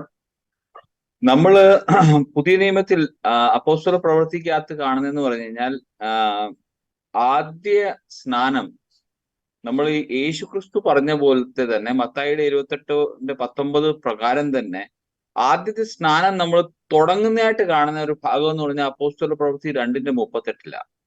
അപ്പൊ ഈ അപ്പോസ്തല പ്രവൃത്തി 2:38 സ്നാനപ്പെടുത്താൻ പറഞ്ഞപ്പോ പത്രോസ് പറഞ്ഞേക്കുന്നത് യേശു ക്രിസ്തുവിന്റെ നാമത്തിൽ സ്നാനപ്പെടുത്താനാ പറഞ്ഞേക്കുന്നത്. ഇവിടെ ഒരു ചോദ്യം വരുന്നതെന്ന് പറഞ്ഞു കഴിഞ്ഞാൽ, അവിടെ പെടുത്തുന്ന ഒരു വ്യക്തി എന്ന് പറഞ്ഞു കഴിഞ്ഞാൽ ആ വ്യക്തി യേശുക്രിസ്തുവിന്റെ നാമത്തിൽ സ്നാനപ്പെട്ടവനായിരിക്കണം, എന്നാലല്ലേ സ്നാനപ്പെടുത്തിട്ടുള്ളൂ. അപ്പൊ ഇവിടെ നമ്മളൊരു പോയിന്റ് നമ്മൾ നോക്കേണ്ടതെന്ന് പറഞ്ഞു കഴിഞ്ഞാൽ, അവിടെ സ്നാനപ്പെട്ട ഒരു വ്യക്തി ആരും ഇല്ല, ആ നാമത്തിൽ സ്നാനപ്പെട്ട ഒരു വ്യക്തി ഇല്ല, എല്ലാരും സ്നാനപ്പെടാൻ പോവുക ഇനി. അപ്പം അവിടെ നമ്മൾ കാണുന്നതെന്ന് പറഞ്ഞാൽ, പത്രോസ് ഇങ്ങനെ പറഞ്ഞില്ല, ഞങ്ങള് ശിഷ്യന്മാര് നിങ്ങളെ യേശുക്രിസ്തുവിന്റെ പിതാവിന്റെ പുത്രന്റെ പരിശുദ്ധാത്മാവിന്റെ നാമത്തിൽ സ്നാനപ്പെടുത്തും, നിങ്ങൾ യേശുക്രിസ്തുവിന്റെ നാമത്തിൽ പറഞ്ഞുകൊണ്ട് അങ്ങ് സ്വീകരിച്ചാൽ മതി എന്നുള്ള കാര്യമില്ല. അവിടെ ആ രണ്ട് കാറ്റഗറി ഇല്ല. അപ്പൊ ഒരു ഉപദേശം അത് അവിടെ സ്നാനപ്പെടുത്താൻ പോകുന്നവനും സ്നാനപ്പെടാൻ പോകുന്നവരും രണ്ടുപേർക്കും അവിടെ നമ്മൾ കാണുന്നതെന്ന് പറഞ്ഞാൽ യേശുക്രിസ്തുവിന്റെ നാമത്തിൽ മാത്രമാണ് പത്രോസ് പറഞ്ഞത്. പിന്നെ നമ്മള് വേറൊരു കാര്യം നമ്മളിപ്പം വിചാരിക്കുക, പത്രോസ് ഈ പ്രകാരം തന്നെ പറഞ്ഞേക്കുന്നതെന്ന് പറഞ്ഞാൽ, പിതാവിന്റെ സ്നാനപ്പെടുത്തുന്നവര് പിതാവിന്റെയും പുത്രന്റെയും പരിശുദ്ധാത്മാവിന്റെ നാമത്തിൽ സ്നാനപ്പെടുത്തണം, സ്നാനം സ്വീകരിക്കുന്നവൻ യേശുക്രിസ്തുവിന്റെ നാമത്തിൽ സ്നാനം സ്വീകരിക്കുന്നു എന്നുള്ള രീതിയിലായിരുന്നെങ്കിൽ ഈ പറയുന്ന എല്ലാ സഭയിലും ഈ അടുത്തുള്ള എല്ലാ പ്രദേശത്തും ഈ വിവരം അറിയേണ്ടതാണ്. എന്താന്ന് പറഞ്ഞാൽ, നമ്മൾ അപ്പോസ്തല പ്രവൃത്തി 19 എത്തുമ്പോഴും നമ്മൾ കാണുന്നതെന്ന് പറഞ്ഞു കഴിഞ്ഞാൽ, അവിടെ പൗലോസ് ചോദിക്കുന്നു, കൊരിന്തിലായിരിക്കുന്ന സമയത്ത് എഫെസോസിലെ കുറച്ച് വിശ്വാസികൾ കാണും അവിടെ വെച്ച്. അപ്പൊ അവരോട് ചോദിക്കുന്നുണ്ട്, നിങ്ങൾക്ക് പരിശുദ്ധാത്മാവിൽ ലഭിച്ചോ എന്ന് പറഞ്ഞു കഴിഞ്ഞാൽ, അന്നത്തെ കാലഘട്ടത്തിൽ ഇങ്ങനെ തന്നെ ഈ പറയുന്ന പോലത്തെ ഫോർമാറ്റിൽ സ്നാനപ്പെടുത്തുന്നവൻ പിതാവ് പുത്രൻ പരിശുദ്ധാത്മാവ് എന്ന് പറഞ്ഞിട്ട് സ്നാനപ്പെടുത്തുകയും സ്വീകരിക്കുന്നവൻ യേശുക്രിസ്തുവിന്റെ നാമത്തെ സ്വീകരിക്കുന്ന ഒരു ഫോർമാറ്റ് ആയിരുന്നെങ്കിൽ, ഈ പറയുന്ന സഭകൾ അടുത്തുള്ള എല്ലാ വിശ്വാസികളും ഇങ്ങനെ അറിഞ്ഞേനെ. ഇവര് പറയുമ്പോൾ ഇങ്ങനെ പിതാവ് പുത്രൻ പരിശുദ്ധാത്മാവ് എന്ന് പറയുന്നുണ്ട്. പക്ഷെ നമ്മൾ കാണുന്നതെന്ന് പറഞ്ഞാൽ, ഈ ശിഷ്യന്മാര്, ഈ എഫെസസിലുള്ള ശിഷ്യന്മാര് പൗലോസിനോട് പറയുന്നത്, ഞങ്ങൾ പരിശുദ്ധാത്മാവിനെ പറ്റി കേട്ടിട്ട് പോലും ഇല്ലെന്നാണ്. അപ്പം അവിടെ നമുക്ക് വ്യക്തമാവുന്നുണ്ടെന്ന് പറഞ്ഞു കഴിഞ്ഞാൽ, അവിടെ ഇങ്ങനത്തെ ഒരു ചലനം ഇല്ലായിരുന്നു. ഇങ്ങനെ പറഞ്ഞിട്ട് സ്നാനപ്പെടുത്തുന്ന ഒരു കൾച്ചർ അല്ലായിരുന്നു. അല്ലെങ്കിൽ എല്ലാവർക്കും അറിയായിരുന്നു പിതാവ് പുത്രൻ പരിശുദ്ധാത്മാവ് എന്നുള്ള വാക്കെങ്കിലും അവർക്ക് അറിയായിരുന്നു. ഇനി നമുക്ക് വ്യക്തമായിട്ട് അറിയേണ്ട ഒരു വചനം എന്ന് പറഞ്ഞാൽ, നമ്മൾ അതിനുവേണ്ടി അപ്പോസ്തല പ്രവൃത്തി 10 വായിക്കണം. 10 വായിക്കുമ്പോഴത്തേക്ക് നമ്മൾക്ക് മനസ്സിലാവുന്ന ഒരു കാര്യം എന്ന് പറഞ്ഞാൽ, അപ്പോസ്തല പ്രവൃത്തി 10 അവിടെ പത്രോസും കൊർന്നേലിയോസിന്റെ ഒരു സ്റ്റോറിയാണുള്ളത്. കൊർന്നേലിയോസിന് വരുന്ന വിഷനും പിന്നെ പൗലോസിന് വരുന്ന ഒരു വിഷനും ഇത് തമ്മിൽ പൗലോസ് ഇങ്ങനെ ആകെപ്പാടെ വിഷമിച്ചിരിക്കുന്ന ഒരു കാലഘട്ടം എന്ന് പറഞ്ഞു കഴിഞ്ഞാൽ, എങ്ങനെയാ ഈ അവിശ്വാസികൾ ഈ ജെന്റൈൽസിനെ കൊണ്ട് അടുത്ത് പോകുന്നതും അങ്ങനെ ഇരിക്കുന്ന ഒരു കാലഘട്ടം. പത്രോസ് കറക്റ്റ്. പത്രോസ് ഇങ്ങനെ വിചാരിക്കുകയാണെങ്കിൽ എങ്ങനെയാ ഞാൻ പോകുന്നതെന്നുള്ള രീതിയിൽ വിചാരിക്കുന്ന ഒരു കാലഘട്ടത്തിലാണ് അവിടെ കൊർന്നേലിയോസ് പത്രോസിന് വേണ്ടി ആൾക്കാരെ വിടുന്നു. അപ്പൊ പത്രോസിനെ ആൾക്കാരെ വിടുമ്പോഴത്തേക്ക് നമ്മൾ ഇതിനകത്ത് വായിക്കുന്നതെന്ന് പറഞ്ഞാൽ, ആക്ട്സ് 10:23 വായിക്കുമ്പോഴത്തേക്ക് അവിടാണ് പത്രോസ് അങ്ങോട്ട് കൊർന്നേലിയോസിന്റെ അങ്ങോട്ട് വീട്ടിലോട്ട് പോകുക. എന്താന്ന് പറഞ്ഞാൽ, വിളിക്കാൻ വന്ന ആൾക്കാരുടെ കൂടെ പത്രോസ് പോവുക. അപ്പൊ പത്രോസ് തന്നെയല്ല പോകുന്നത്. എന്താന്ന് പറഞ്ഞാൽ, പത്രോസിന് അറിയത്തില്ല ഇത് എവിടാ പോകുന്നത്. ഈ ഒരു ജെന്റൈൽസ് ആയ ഒരു ഭരണാധികാരി അല്ലെങ്കിൽ ഒരു കമാൻഡർ എന്തിനാണ് പത്രോസിനെ വിളിക്കുന്നെന്നുള്ള കാര്യം പോലും വ്യക്തമല്ലാത്തതുകൊണ്ട് പത്രോസ് പോകുന്നത് ജോപ്പാടെ കുറച്ച് സഹവിശ്വാസികളുടെ കൂടാണ് പോകുന്നത്. അപ്പൊ അവര് സഹവിശ്വാസികൾ എന്ന് പറയുമ്പോൾ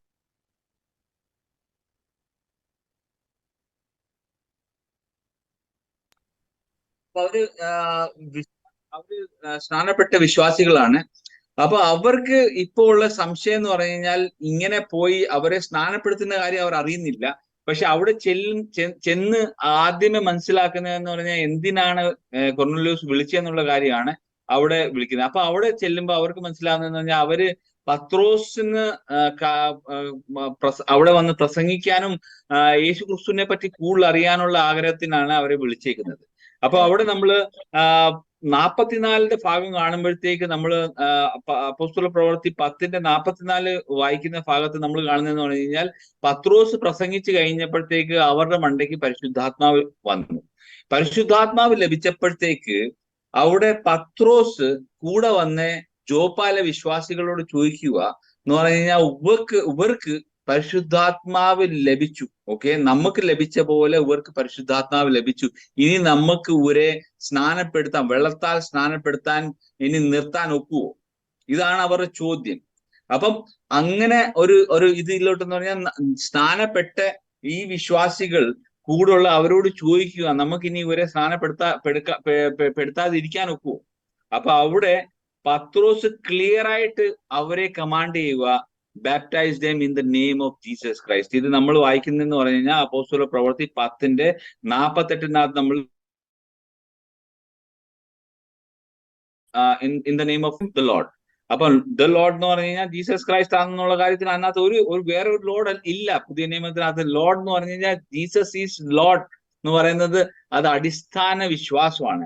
ആ വിശ്വാസം അപ്പൊ യേശു ക്രിസ്തുവിന്റെ നാമത്തിൽ ആ സ്നാനപ്പെടുത്തിയേക്കുന്നത്, കമാൻഡ് ചെയ്തേക്കുന്നത്, കൂടെ വന്ന വിശ്വാസികളോട് അവരെ സ്നാനപ്പെടുത്താൻ ക്ലിയർ ആയിട്ട് പറഞ്ഞേക്കുന്ന ഒരു വേഴ്സാണ്. പക്ഷെ ഇങ്ങനത്തെ ഒരു ചതി എന്ന് പറഞ്ഞു കഴിഞ്ഞാൽ, ഇങ്ങനത്തെ ഒരു ഫോർമാറ്റ് യേശു ക്രിസ്തു പറയാത്ത ഒരു ഫോർമാറ്റ്. യേശു ക്രിസ്തു പറഞ്ഞ എന്താ? പിതാവിന്റെയും പുത്രന്റെയും പരിശുദ്ധാത്മാവിന്റെ നാമത്തിൽ. ആ നാമം എന്താന്ന് അറിയാതെ, അത് പേര്, പിതാവ് ഒരു പേരല്ല, പുത്രൻ ഒരു പേരല്ല, പരിശുദ്ധാത്മാവ് ഒരു പേരല്ല. അപ്പൊ ആ പേരറിയുകയും ആ പേരിൽ സ്നാനപ്പെടുത്തുന്നതാണ് ഈ പത്രോസിന് കിട്ടിയ താക്കോൽ. ആ താക്കോൽ ഇല്ലാതാണ് ഇവര് കടന്ന് ഈ സ്വർഗരാജ്യത്തിന്റെ വാതിൽ തുറക്കാൻ വേണ്ടി ഇങ്ങനെ നടക്കുന്നത്. അവര് സ്വർഗത്തിന്റെ താക്കോലല്ല, അവരുടെ കയ്യിലുള്ള നരകത്തിന്റെ താക്കോൽ. എന്താന്ന് പറഞ്ഞാൽ ഇങ്ങനെ വിശ്വാസികളെ വഞ്ചിക്കാൻ വേണ്ടി ഇങ്ങനത്തെ ഓരോരോ കാര്യങ്ങൾ പറഞ്ഞ് ആൾക്കാരെ, നിങ്ങൾ സ്നാനപ്പെടുത്തുമ്പോ പിതാവ് പുത്രൻ പരിശുദ്ധാത്മാവ്, എടുക്കുമ്പോ യേശു ക്രിസ്തുവിന്റെ നാമത്തിൽ. ഇത് സ്നാനം എന്തിനാന്നുള്ള പോലും ഉദ്ദേശം അറിയാത്ത കുറെ ജനങ്ങളുണ്ട്. അവരിൽ നിന്ന് എന്റെ പറയാനുള്ളതെന്ന് പറഞ്ഞാൽ, ഇങ്ങനത്തെ ആൾക്കാരെ ക്രിസ്ത്യാനിയാണെന്ന് പോലും പറയാൻ കൊള്ളത്തില്ല. എന്താന്ന് കഴിഞ്ഞാൽ ഇവരുടെ ഉപദേശം എന്ന് പറഞ്ഞാൽ യേശു ക്രിസ്തു ദൈവമല്ലെന്നാണ്. അപ്പൊ അങ്ങനെ വരുമ്പോഴത്തേക്ക് നമ്മൾ ഇവരെ ക്രിസ്ത്യാനി എന്ന് പോലും വിളിക്കാൻ പാടില്ല. അപ്പം ഇത് പറഞ്ഞിട്ട് ഞാൻ ആൻസർ ചെയ്ത്, അപ്പം അപ്പോസ്തല പ്രവൃത്തി 10:48 നമ്മൾ ക്ലിയർ ആയിട്ട് കാണുന്നുണ്ട്, സഹവിശ്വാസികളോട് പത്രോസ് കൽപ്പിക്കുന്നത് യേശു ക്രിസ്തുവിന്റെ നാമത്തിൽ സ്നാനപ്പെടുത്തുന്നെന്നാണ്. അല്ലാതെ എങ്ങും ഈ അപ്പോസ്തല പ്രവൃത്തി 2:38 അവിടെ രണ്ട് കാറ്റഗറി ഒന്ന് തന്നെ എന്ന് പറഞ്ഞാൽ, സ്നാനപ്പെടാത്തവരും സ്നാനപ്പെടുത്താൻ പോകുന്നവരും രണ്ടുപേരും ഒരേ കാറ്റഗറിയാണ്. അവിടെ യേശു ക്രിസ്തുവിന്റെ നാമത്തിൽ തന്നെയാണ് പത്രോസ് പറഞ്ഞത്. Hope I answered. ഒരു കാര്യം പറയട്ടെ. ഒരു കാര്യം ഒന്ന് നമ്മുടെ കേൾവിക്കാരായിട്ടുള്ള ആൾക്കാരുടെ ഒക്കെ വേണ്ടി ഒരു വാക്ക് ഞാൻ നമ്മുടെ ലീഡറിന്റെ അനുവാദത്തോട് തന്നെ പറയുകയാണ്. ഇപ്പൊ നമ്മുടെ സൈമൺ ബ്രദർ സംസാരിച്ചപ്പോൾ പിന്നെ അപ്പോസ്തലന്മാർ അവരുടെ മണ്ടയ്ക്ക് പരിശുദ്ധാത്മാവ് വന്നു എന്നൊരു വാക്ക് പറഞ്ഞു. അത് എന്താണെന്ന് ചോദിച്ചാൽ, അദ്ദേഹം സൈമൺ ബ്രദർ വടക്കേണ്ടിയിൽ വളർത്തപ്പെട്ട ആളാണ്, മലയാളം നന്നായിട്ട് അറിയത്തില്ല. അതിന്റെ ഒരു ഇതുകൊണ്ടാണ് അവരുടെ മേൽ പരിശുദ്ധാത്മാവ് വന്നു എന്നുള്ള പ്രയോഗം അവരുടെ മണ്ടയ്ക്ക് വന്നു എന്നാണ് പറഞ്ഞിരിക്കുന്നത്. അതുകൊണ്ട് കേൾവിക്കാര് അത് തിരുത്തണം എന്ന് പ്രത്യേകിച്ച് ഓർപ്പിക്കുന്നു. ആമേൻ. അപ്പോൾ നമ്മൾ കാണുന്നു ഈ സ്നാപകനും അപ്പോസ്തോലൻ കൊടുക്കുന്ന ആ ഒരു കമാൻഡ്മെന്റ്, അല്ലെങ്കിൽ എങ്ങനെയാണ് സ്നാനം നടത്തേണ്ടതെന്ന വിഷയത്തിൽ വളരെ വ്യക്തമായിട്ട് അപ്പോസ്തല പ്രവൃത്തി 10-ാമത്തെ അധ്യായത്തിൽ പത്രോസ് കൽപ്പിക്കുന്നതായിട്ട് കാണുന്നുണ്ട്. അവിടെയും ഒരു വ്യത്യസ്തമായ ഒരു കാര്യം നമ്മൾ കാണുന്നില്ല. അപ്പോസ്തല പ്രവൃത്തി 19 അങ്ങനെ നമ്മൾ കാണുന്നു. ഒരു തിരുത്തൽ സ്നാനം അവിടെ നടക്കുമ്പോൾ എങ്ങനെയാണ് തിരുത്തൽ സ്നാനം നടക്കേണ്ടത് എന്നാണ് അവിടെ കാണുന്നത്. അപ്പോൾ നമ്മൾ കാണുന്നത്, എന്തുകൊണ്ടായിരിക്കും അപ്പോസ്തോലന്മാർ ഇങ്ങനെ സ്നാനപ്പെടുത്തിയതും അല്ലെങ്കിൽ അങ്ങനെ പെടുത്താൻ കൽപ്പിച്ചതും? യേശു ക്രിസ്തു മത്തായി സുവിശേഷം 28:19 അല്ലാതെ വേറെ ഏതെങ്കിലും കാര്യം, അതായത് ഉപദേശപരമായിട്ടോ അല്ലെങ്കിൽ ഈ കമാൻഡ്മെന്റ് എങ്ങനെ പാലിക്കണം എന്നുള്ള ഏതെങ്കിലും നിർദ്ദേശങ്ങളോ നമ്മുടെ പുതിയ നിയമത്തിൽ കർത്താവായ യേശു ക്രിസ്തു അപ്പോസ്തോലന്മാരോട് പറഞ്ഞതായിട്ട് നമ്മൾ കാണുന്നുണ്ടോ എവിടെയെങ്കിലും? അബ്രഹാം കുട്ടി പാസ്റ്ററിനോടാണ് ചോദ്യം. Praise Lord. പാനലിലായിരിക്കുന്ന എല്ലാവർക്കും, പ്രത്യേകിച്ച് ഈ യൂട്യൂബ് ചാനൽ ശ്രവിക്കുന്ന മാന്യ ശ്രോതാക്കൾക്ക് യേശുക്രിസ്തു നാമത്തിൽ വന്ദനം. ആദ്യമായി കേൾവിക്കാർക്ക് വേണ്ടി പറയാൻ പോകുന്ന ഒരു സ്റ്റേറ്റ്മെന്റ് ആണ് എന്റേത്. ഈ തൃത്വത്തിലുള്ളവരും അല്ലാത്തവരും പറയുന്ന സ്റ്റാമ്പ് അടിച്ചിരിക്കുന്ന ഒരു കാര്യമാണ്. നാമക്കാർക്ക് പിതാവില്ല, പരിശുദ്ധാത്മാവില്ല എന്ന് പറഞ്ഞ് സ്റ്റാമ്പ് അടിച്ചിരിക്കുകയാണ്. ആദ്യമായിട്ട് അതും തിരുത്താൻ പോവുകയാണ്. ഞങ്ങൾക്ക് പിതാവുണ്ട്, ഞങ്ങൾക്ക് പുത്രനുണ്ട്, ഞങ്ങൾക്ക് പരിശുദ്ധാത്മാവുണ്ട്. We believe in father, son and holy ghost. Father എന്ന് പറയുമ്പോൾ ദൈവമായിരുന്നവൻ എല്ലാത്തിനും സൃഷ്ടിച്ചുകൊണ്ട് അവൻ പിതാവായി. ആ പിതാവ് മാനവരെ രക്ഷിക്കാൻ വേണ്ടി ഭൂമിയിൽ വന്നപ്പോൾ അവൻ പുത്രനായി. അതേ ദൈവം നമ്മുടെ ഉള്ളിൽ ഇപ്പോഴായിരിക്കുമ്പോഴും സഭയെ നടത്തുന്നതുകൊണ്ടും അവൻ പരിശുദ്ധാത്മാവാണ്. അതുകൊണ്ട് വളരെ ക്ലിയർ ആയിട്ട് ഞങ്ങൾ പറയുന്നു, ഏക ദൈവത്തിന്റെ 3 മാനിഫെസ്റ്റേഷൻസ് അല്ലെങ്കിൽ 3 ഓഫീസസ് ആണ് പിതാവ്, പുത്രൻ, പരിശുദ്ധാത്മാവ്. ഞങ്ങൾ ഒരിക്കലും പിതാവിനെയും പുത്രനെയും പരിശുദ്ധാത്മാവിനെയും നിഷേധിക്കുന്നവരല്ല എന്ന് ഇനിഷ്യലായിട്ട് തന്നെ പറയുകയാണ്. പിന്നെ ഇവിടെ സ്നാന സമയത്തിന്റെ ഒരു വിഷയം പറഞ്ഞപ്പോൾ കുരുവിള കൊലഞ്ചിക്കൊമ്പന്റെ ഒരു കാര്യം പറഞ്ഞു. സ്നാനം കൊടുക്കുന്ന ആള് പിതാവിന്റെയും പുത്രന്റെയും പരിശുദ്ധാത്മ നാമത്തിൽ നിന്ന് കൊടുക്കണം. ഏൽക്കുന്ന ആള് അത് യേശുവിന്റെ നാമത്തിലാണെന്ന് പറഞ്ഞ് സ്വീകരിച്ചോണം. ഒരു ചെറിയ മലയാളത്തിൽ ഒരു എക്സാമ്പിൾ പറയാൻ താല്പര്യപ്പെടുകയാണ്. സൂട്ടാണോ എന്ന് നിങ്ങൾ നോക്കുക. എൻ്റെ ഒരു മനസ്സിൽ വന്ന ഒരു ഉദാഹരണം, ഞാനൊരു ഹോട്ടലിൽ പോകുന്നു, ഞാൻ പൊറോട്ടയും ബീഫും ഓർഡർ ചെയ്യുന്നു. പൊറോട്ടയും ബീഫും ഓർഡർ ചെയ്തതിനു ശേഷം കുറച്ച് കഴിയുമ്പോൾ വെയിറ്റർ അടുക്കളയിൽ നിന്ന് കുറച്ച് കരി കഷണവും കുറച്ച് കാടിവെള്ളവും മുമ്പിൽ വെക്കുന്നു. എന്നിട്ട് പറയാണ്, നിങ്ങളുടെ ഓർഡർ ഇതാണ്, പക്ഷെ ഇത് സ്വീകരിച്ചോണം, പൊറോട്ടയും ബീഫായിട്ട് സ്വീകരിച്ചോണം. ഇതാണ് കുളഞ്ഞിക്കൊമ്പലിന്റെ സിദ്ധാന്തം. ഓക്കെ, ഇനി സ്ഥാനത്തിലേക്ക് കടന്നു വരാം. എന്റെ ക്വസ്റ്റ്യൻ ഉണ്ട്, ചോദിച്ച ക്വസ്റ്റ്യൻ.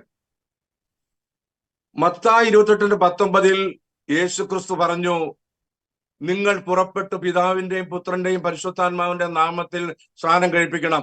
എക്സാക്ട്ലി, ഞങ്ങൾ അത് അംഗീകരിക്കുന്നു, ഞങ്ങൾ അത് വിശ്വസിക്കുന്നു. എന്നാൽ പിതാവിന്റെയും പുത്രന്റെയും പരിശുദ്ധാത്മാവിന്റെ നാമത്തിൽ സ്നാനം കഴിപ്പിക്കണം എന്നുള്ള കൽപ്പന കേട്ട ശിഷ്യന്മാർ, അതാണ് വളരെ സിമ്പിൾ. ഇതിനകത്ത് നമ്മളെ തല ചൂടാക്കേണ്ട ഒരു കാര്യവുമില്ല. പ്രത്യേകിച്ച് ഈ കേരളത്തിലെ ആൾക്കാരാണ് ഈ സ്നാന വിഷയത്തിൽ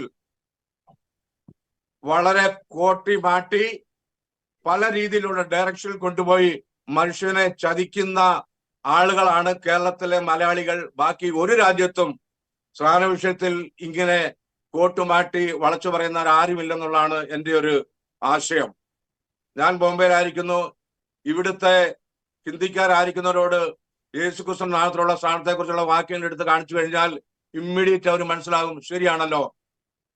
ഞാൻ ചോദിക്കും, നിങ്ങൾക്ക് ഒരു വാക്യമെങ്കിലും പിതാവിന്റെയും പുത്രന്റെയും പരിശുദ്ധാത്മ നാമത്തിൽ एक वाक्य निकाल के दिखाओ, कौन सा भी अपोस्तल पिता पुत्र पवित्र का नाम से किसी को बपतिस्मा दिया क्या और बपतिस्मा लिया क्या എന്ന് ചോദിച്ചാൽ അവർ പറയും ഇല്ല എന്ന് പറയും. ഓക്കെ, ഇനി അടുത്ത വിഷയം. ഈ യേശുക്രിസ്തുവിന്റെ കൽപ്പന കേട്ടത് ഈ ലോകത്തിലെ പോപ്പുമാരോ ബിഷപ്പുമാരോ കർദിനാൾമാരോ അച്ഛന്മാരോ ബിഷപ്പുമാരോ ഓവർസിയർമാരോ പാഷുമാരോ അല്ല കേട്ടത്. കൽപ്പന കേട്ടത് അപ്പോസ്തലന്മാരാണ്. അവരാണ് അത് നിവർത്തിക്കേണ്ടത്. അതവിടെ ഇരിക്കട്ടെ. അടുത്തത്, ഈ മത്തായി 28:19 മാത്രം തൂങ്ങിക്കിടക്കാതെ നമ്മൾ എങ്ങോട്ട് പോകണം? മർക്കോസിലേക്ക് പോകണം.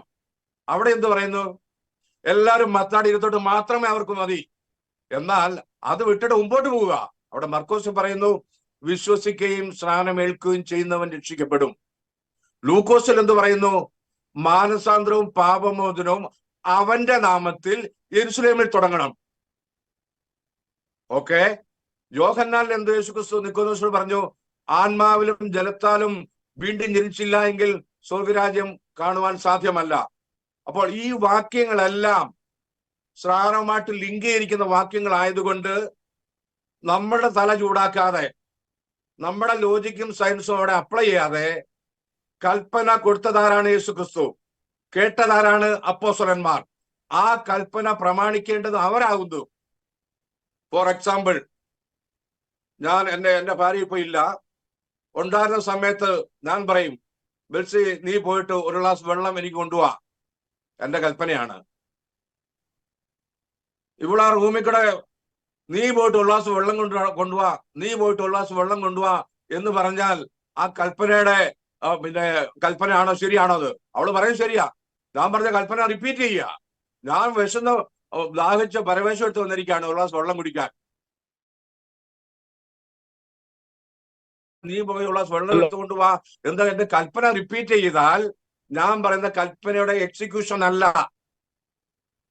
ഇതൊരു ചെറിയ ഉദാഹരണത്തിന് മനസ്സിലാകാൻ വേണ്ടി പറഞ്ഞാണ്. അപ്പോൾ തീർച്ചയായിട്ടും പിതാവിന്റെയും പുത്രന്റെയും പരിശുദ്ധാത്മാവിന്റെയും നാമത്തിൽ സ്നാനപ്പെടുത്തണമെന്നുള്ള മത്തായിലെ ഒറ്റ വാക്യത്തിന്റെ വെളിച്ചത്തിൽ ആ വാക്ക് കേട്ട അപ്പോസ്തലന്മാർ ഇമ്മീഡിയറ്റ് ചാടി പുറപ്പെട്ട്, കാള വെറ്റ ഉടനെ കയറെടുക്കാന്ന് പറഞ്ഞ പോലെ ഇമ്മീഡിയറ്റ് മത്തായിയുടെ പറഞ്ഞല്ലോ, എന്നാൽ നമുക്ക് ഉടനെ ചാടി പുറപ്പെട്ട് സാധനം എടുത്തേക്കാം എന്ന് പറഞ്ഞോ? അവരില്ല. അവരോട് എന്തു പറഞ്ഞു? ബാക്കി യോഹന്നാൻ സുവിശേഷത്തിൽ പറയുന്നു, ഞാൻ ഇപ്പോൾ നിങ്ങളോട് സംസാരിക്കുന്നത് ഗ്രീക്ക് കഴിവില്ല, എന്നാൽ പരിശുദ്ധാത്മാവ് നിങ്ങളുടെ മേൽ വരുമ്പോൾ ഞാൻ നിങ്ങളോട് പറഞ്ഞതൊക്കെ ഓർപ്പിക്കുകയും നിങ്ങളെ സത്യത്തിലേക്ക് വഴി നടത്തുകയും ചെയ്യുമെന്ന് യേശുക്രിസ്തു പറഞ്ഞു. അങ്ങനെയെങ്കിൽ മത്തായിയുടെ 28:19 മർക്കോസ് 16:16 ലൂക്കോസ് 26:47 ഉള്ള ആ കൽപ്പനയുടെ എക്സിക്യൂഷൻ, അഡ്മിനിസ്ട്രേഷൻ, ആ കൽപ്പന പ്രമാണിച്ചതാണ് 1-ാം നൂറ്റാണ്ടിൽ അപ്പോസ്തലനായ പത്രോസ്. ആ പത്രോസിന്റെ കയ്യിൽ സ്വർഗരാജ്യത്തിന് ചാവി, താക്കോൽ ഉണ്ടെന്നുള്ള കാര്യം കേൾക്കുന്നവർ മറക്കരുതേ. എന്തുകൊണ്ടെന്നാൽ ഈ ഭൂമിയിൽ പൂട്ടുമ്പോൾ സ്വർഗത്തിൽ പൂട്ടും, ഇവിടെ അഴിക്കുമ്പോൾ സ്വർഗത്തിൽ അഴിയും. അങ്ങനെയെങ്കിൽ സൈമൺ ബ്രദർ പറഞ്ഞതുപോലെ സ്വർഗരാജ്യത്തിന്റെ താക്കോലുകൾ തുറക്കുവാനുള്ള പ്രസംഗമാണ് 1-ാം നൂറ്റാണ്ടിൽ പത്രോസ് പറഞ്ഞത്. നിങ്ങൾ മാനസാന്തരപ്പെട്ട് നിങ്ങളുടെ പാപങ്ങളുടെ മോചനത്തിനായി ഓരോരുത്തൻ യേശുക്രിസ്തുവിന്റെ നാമത്തിൽ സ്നാനമേൽപ്പീൻ എന്ന് പറഞ്ഞപ്പോൾ അവന്റെ വാക്ക് കൈക്കൊണ്ടവർ സ്നാനമേറ്റു. അപ്പോൾ യേശുക്രിസ്തുവിന്റെ നാമത്തിൽ സ്നാനമേൽക്കാൻ പറഞ്ഞപ്പോൾ അവന്റെ വാക്ക് കൈക്കൊണ്ട 3000 പേര് സ്നാനമേറ്റു. ഏത് നാമത്തിലാ? യേശുക്രിസ്തുവിന്റെ നാമത്തിൽ. അങ്ങനെ സ്നാനപ്പെട്ടപ്പോൾ ഇവിടെ ചാവി തുറന്നു. ഏതാ? ഈ 3000 പേരെ സ്വർഗത്തിലേക്ക് നമ്മുടെ കർത്താവായ ദൈവം ചേർത്തു. അതാണ് ആ കീയുടെ ഇമ്പോർട്ടൻസ്. അതേ കീ ആണ് ഇപ്പോൾ നമ്മൾ JCNDH കൂടെ പ്രസ്താവിക്കുന്നതും പറയുന്നതും ജനങ്ങൾ കേൾക്കുന്നതും. അപ്പോൾ തീർച്ചയായിട്ടും കൽപ്പന പറയുവാനുള്ളതല്ല, കൽപ്പന പ്രമാണിക്കണം. അതുകൊണ്ടാണ് യാക്കോബിൽ പറയുന്നു, കൽപ്പന പ്രമാണിക്കുന്നവന് ഒരു ദോഷവും വരികയില്ല. മാത്രമല്ല ചില പമ്പര വിഡ്ഢികൾ പറയുന്നത് കേട്ടിട്ടുണ്ട്, അപ്പോസ്തലന്മാർക്ക് തെറ്റുപറ്റിയെന്ന്. അങ്ങനെയെങ്കിൽ ഞാൻ ചോദിക്കട്ടെ, സഫീറായും അതായത് ഹസ്ബൻഡിന്റെ പേരെന്താണ്?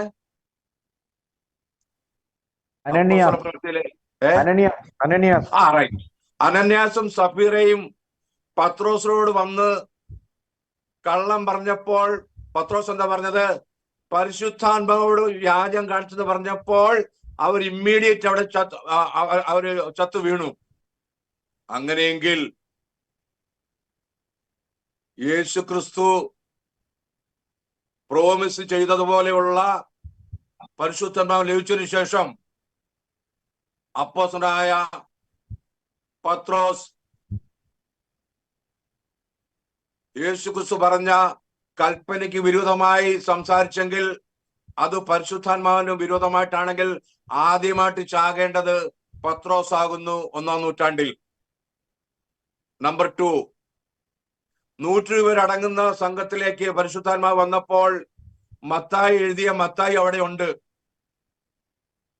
ഈ അപ്പോസ്തലനായ പീറ്റർ പ്രസംഗിക്കേണ്ടത് ഇങ്ങനെയായിരുന്നു: നിങ്ങൾ മാനസാന്തരപ്പെട്ട് നിങ്ങളുടെ പാപങ്ങളുടെ മോചനത്തിനായി ഓരോരുത്തൻ, മത്തായി 28:19 കൽപ്പന പോലെ, നിങ്ങൾ മാനസാന്തരപ്പെട്ട് നിങ്ങളുടെ പാപങ്ങളുടെ മോചനത്തിനായി ഓരോരുത്തൻ പിതാവിന്റെയും പുത്രന്റെയും പരിശുദ്ധാത്മാവിന്റെ നാമത്തിൽ സ്നാനമേൽപ്പീൻ എന്നായിരുന്നു അവിടെ പറയേണ്ടത്. എന്നാൽ യേശുക്രിസ്തുവിന്റെ നാമത്തിൽ സ്നാനമേൽപ്പീൻ എന്ന് പത്രോസ് കൽപ്പിച്ചപ്പോൾ മത്തായി എഴുതിയ ഈ മത്തായി അവിടെയുണ്ട്. പത്രോസേ, നീ വലിയ വീരനൊക്കെയാ, നീ വലിയ നേതാവൊക്കെയാ, പക്ഷേ യേശുക്രിസ്തു ഇങ്ങനെ കൽപ്പന ധരിക്കുന്നത്.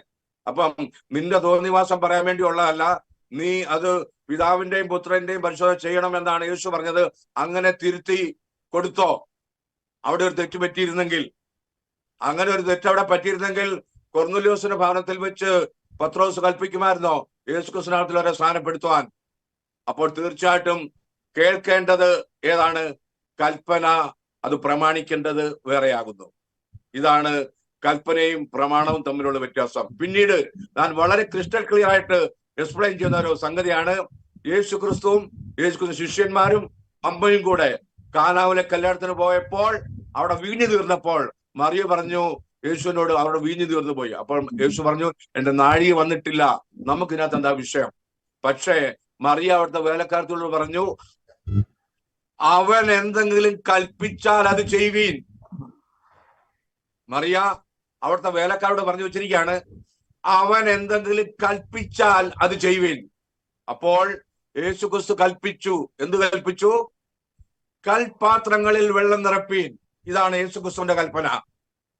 കൽപാത്രങ്ങളിൽ വെള്ളം നിറപ്പീൻ, ഇതാണ് യേശുക്രിസ്തുവിന്റെ കൽപ്പന. ഈ കൽപ്പന കേട്ട വേലക്കാര് കൽപാത്രങ്ങളിൽ വെള്ളം നിറയ്ക്കുവീൻ എന്ന് പറഞ്ഞ് ഈ പാത്രം തലയിൽ വെച്ചുകൊണ്ട് അതിനെ ചുറ്റിക്കറങ്ങി നടന്നോ? അവിടെ അങ്ങനെ നടക്കുകയായിരുന്നെങ്കിൽ ആ വിരുന്നുവാഴി, ആ ഓണർ നല്ല ചാട്ടയ്ക്കാൾ അടി കൊടുക്കാമായിരുന്നു.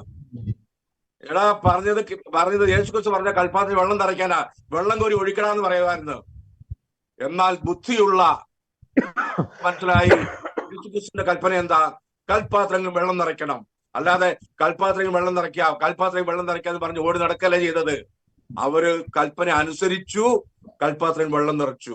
അങ്ങനെയെങ്കിൽ ഇതും യേശുക്രിസ്തുവിന്റെ സ്നാന വിഷയമായിട്ട് കമ്പയർ ചെയ്യുമ്പോൾ പിതാവിന്റെയും പുത്രന്റെയും പരിശുദ്ധാത്മാവിന്റെ നാമത്തിൽ സ്നാനം കഴിപ്പിക്കണം എന്നുള്ള കൽപ്പന കേട്ട ശിഷ്യന്മാര് സ്നാനപ്പെടുത്തിയപ്പോൾ ആ നാമത്തിൽ പെടുത്തി. ഏതാ നാമം? അത് അപ്പോസ്തലർക്ക് മനസ്സിലായി പരിശുദ്ധാത്മാവ് വന്നപ്പോൾ. അങ്ങനെ അതേ പരിശുദ്ധാത്മാവ് പ്രാപിച്ച വ്യക്തികൾ ആരെങ്കിലും ഉണ്ടെങ്കിൽ അവർ യേശുക്രിസ്തു നാമത്തിൽ ഇന്ന് സ്നാനപ്പെടുത്തും. അല്ലെങ്കിൽ തത്തമ്മേ പൂച്ച എന്ന് പറഞ്ഞ് പിതാവ് പുത്രൻ പരിശുദ്ധാത്മാവ് നടത്തും. അതിന്റെ അർത്ഥം അവനിൽ പരിശുദ്ധാത്മാവ് വന്നില്ല. ഏത് പരിശുദ്ധാത്മാവാ? അപ്പോസ്തലന്മാർ പ്രാപിച്ച പരിശുദ്ധാത്മാവ് ഇവിടെ വന്നിട്ടില്ല, പിതാവിന്റെയും പുത്രന്റെയും പരിശുദ്ധാത്മാവിന്റെ നാമത്തിൽ പറഞ്ഞു പെടുത്തുന്നവർക്ക്. എന്നാൽ യേശുക്രിസ്തുവിന്റെ നാമത്തിൽ നിന്ന് പറഞ്ഞു പെടുത്തുന്നവർക്ക് അവിടെ ഉള്ളിലുള്ള ആത്മാവ് എന്ന് പറഞ്ഞാൽ 1-ാം നൂറ്റാണ്ടിൽ ദൈവം അപ്പോസ്തലന്മാരിൽ പകർന്ന അതേ പരിശുദ്ധാത്മാവാണ് എന്ന് മനസ്സിലാക്കുവാൻ സാധിക്കും. മാത്രവുമല്ല, കൊലോസ്യർ 3:17 അനുസരിച്ച് വാക്കിനാലോ ക്രിയാലോ എന്ത് ചെയ്താലും സകലവും യേശുക്രിസ്തുവിന്റെ നാമത്തിൽ ചെയ്യണമെന്നുള്ളത് പറഞ്ഞുകൊണ്ട് സ്നാനത്തിൽ വാക്കുണ്ട്. ഒരു സ്നാനത്തിൽ നിൽക്കുന്നവരോട് ചോദിക്കും, നീ 2023 വർഷങ്ങൾക്ക് മുമ്പ് യേശുക്രിസ്തു നിനക്ക് വേണ്ടി കാൽവറിയിൽ മരിച്ചു, നീ വിശ്വസിക്കുന്നുവോ? അങ്ങനെ 1-2 ക്വസ്റ്റ്യൻ വാക്കുകളോട് ചോദിക്കുകയാണ്. അതിനുശേഷം വിശ്വസിക്കുന്നവരെ സ്നാനപ്പെടുത്തുവാൻ വേണ്ടിയുള്ള കൽപ്പന അനുസരിച്ച് ഞാൻ നിന്നെ പാപഗുണബോധനായി യേശുക്രിസ്തു അത് സ്നാനപ്പെടുത്തുന്നു എന്ന് പറഞ്ഞ ആ പ്രവൃത്തി വെള്ളത്തിൽ മുക്കും. അപ്പോൾ അവിടെ പ്രവൃത്തിയുമുണ്ട്, വാക്കുമുണ്ട്. അത് ചെയ്യേണ്ടത് കൊലോസ്യർ 3:17 അനുസരിച്ച് വാക്കിനാലോ ക്രിയാലോ എന്ത് ചെയ്താലും സകലവും യേശുക്രിസ്തു നാമത്തിൽ ചെയ്യണമെന്നുള്ള വാക്യത്തിന്റെ കൽപ്പന അനുസരിച്ചാണ് സ്നാനം ചെയ്യേണ്ടത് എന്ന് ഓർപ്പിക്കുന്നു. ചോദിച്ചതിന്റെ ഉത്തരം പറഞ്ഞത് ഞാൻ വിശ്വസിക്കുന്നു. Thank you pastor. അവിടെ ബേബി പാസ്റ്റർ ഉണ്ട്. ബേബി പാസ്റ്റർ അവിടെ ഉണ്ടോ? കേൾക്കാമോ?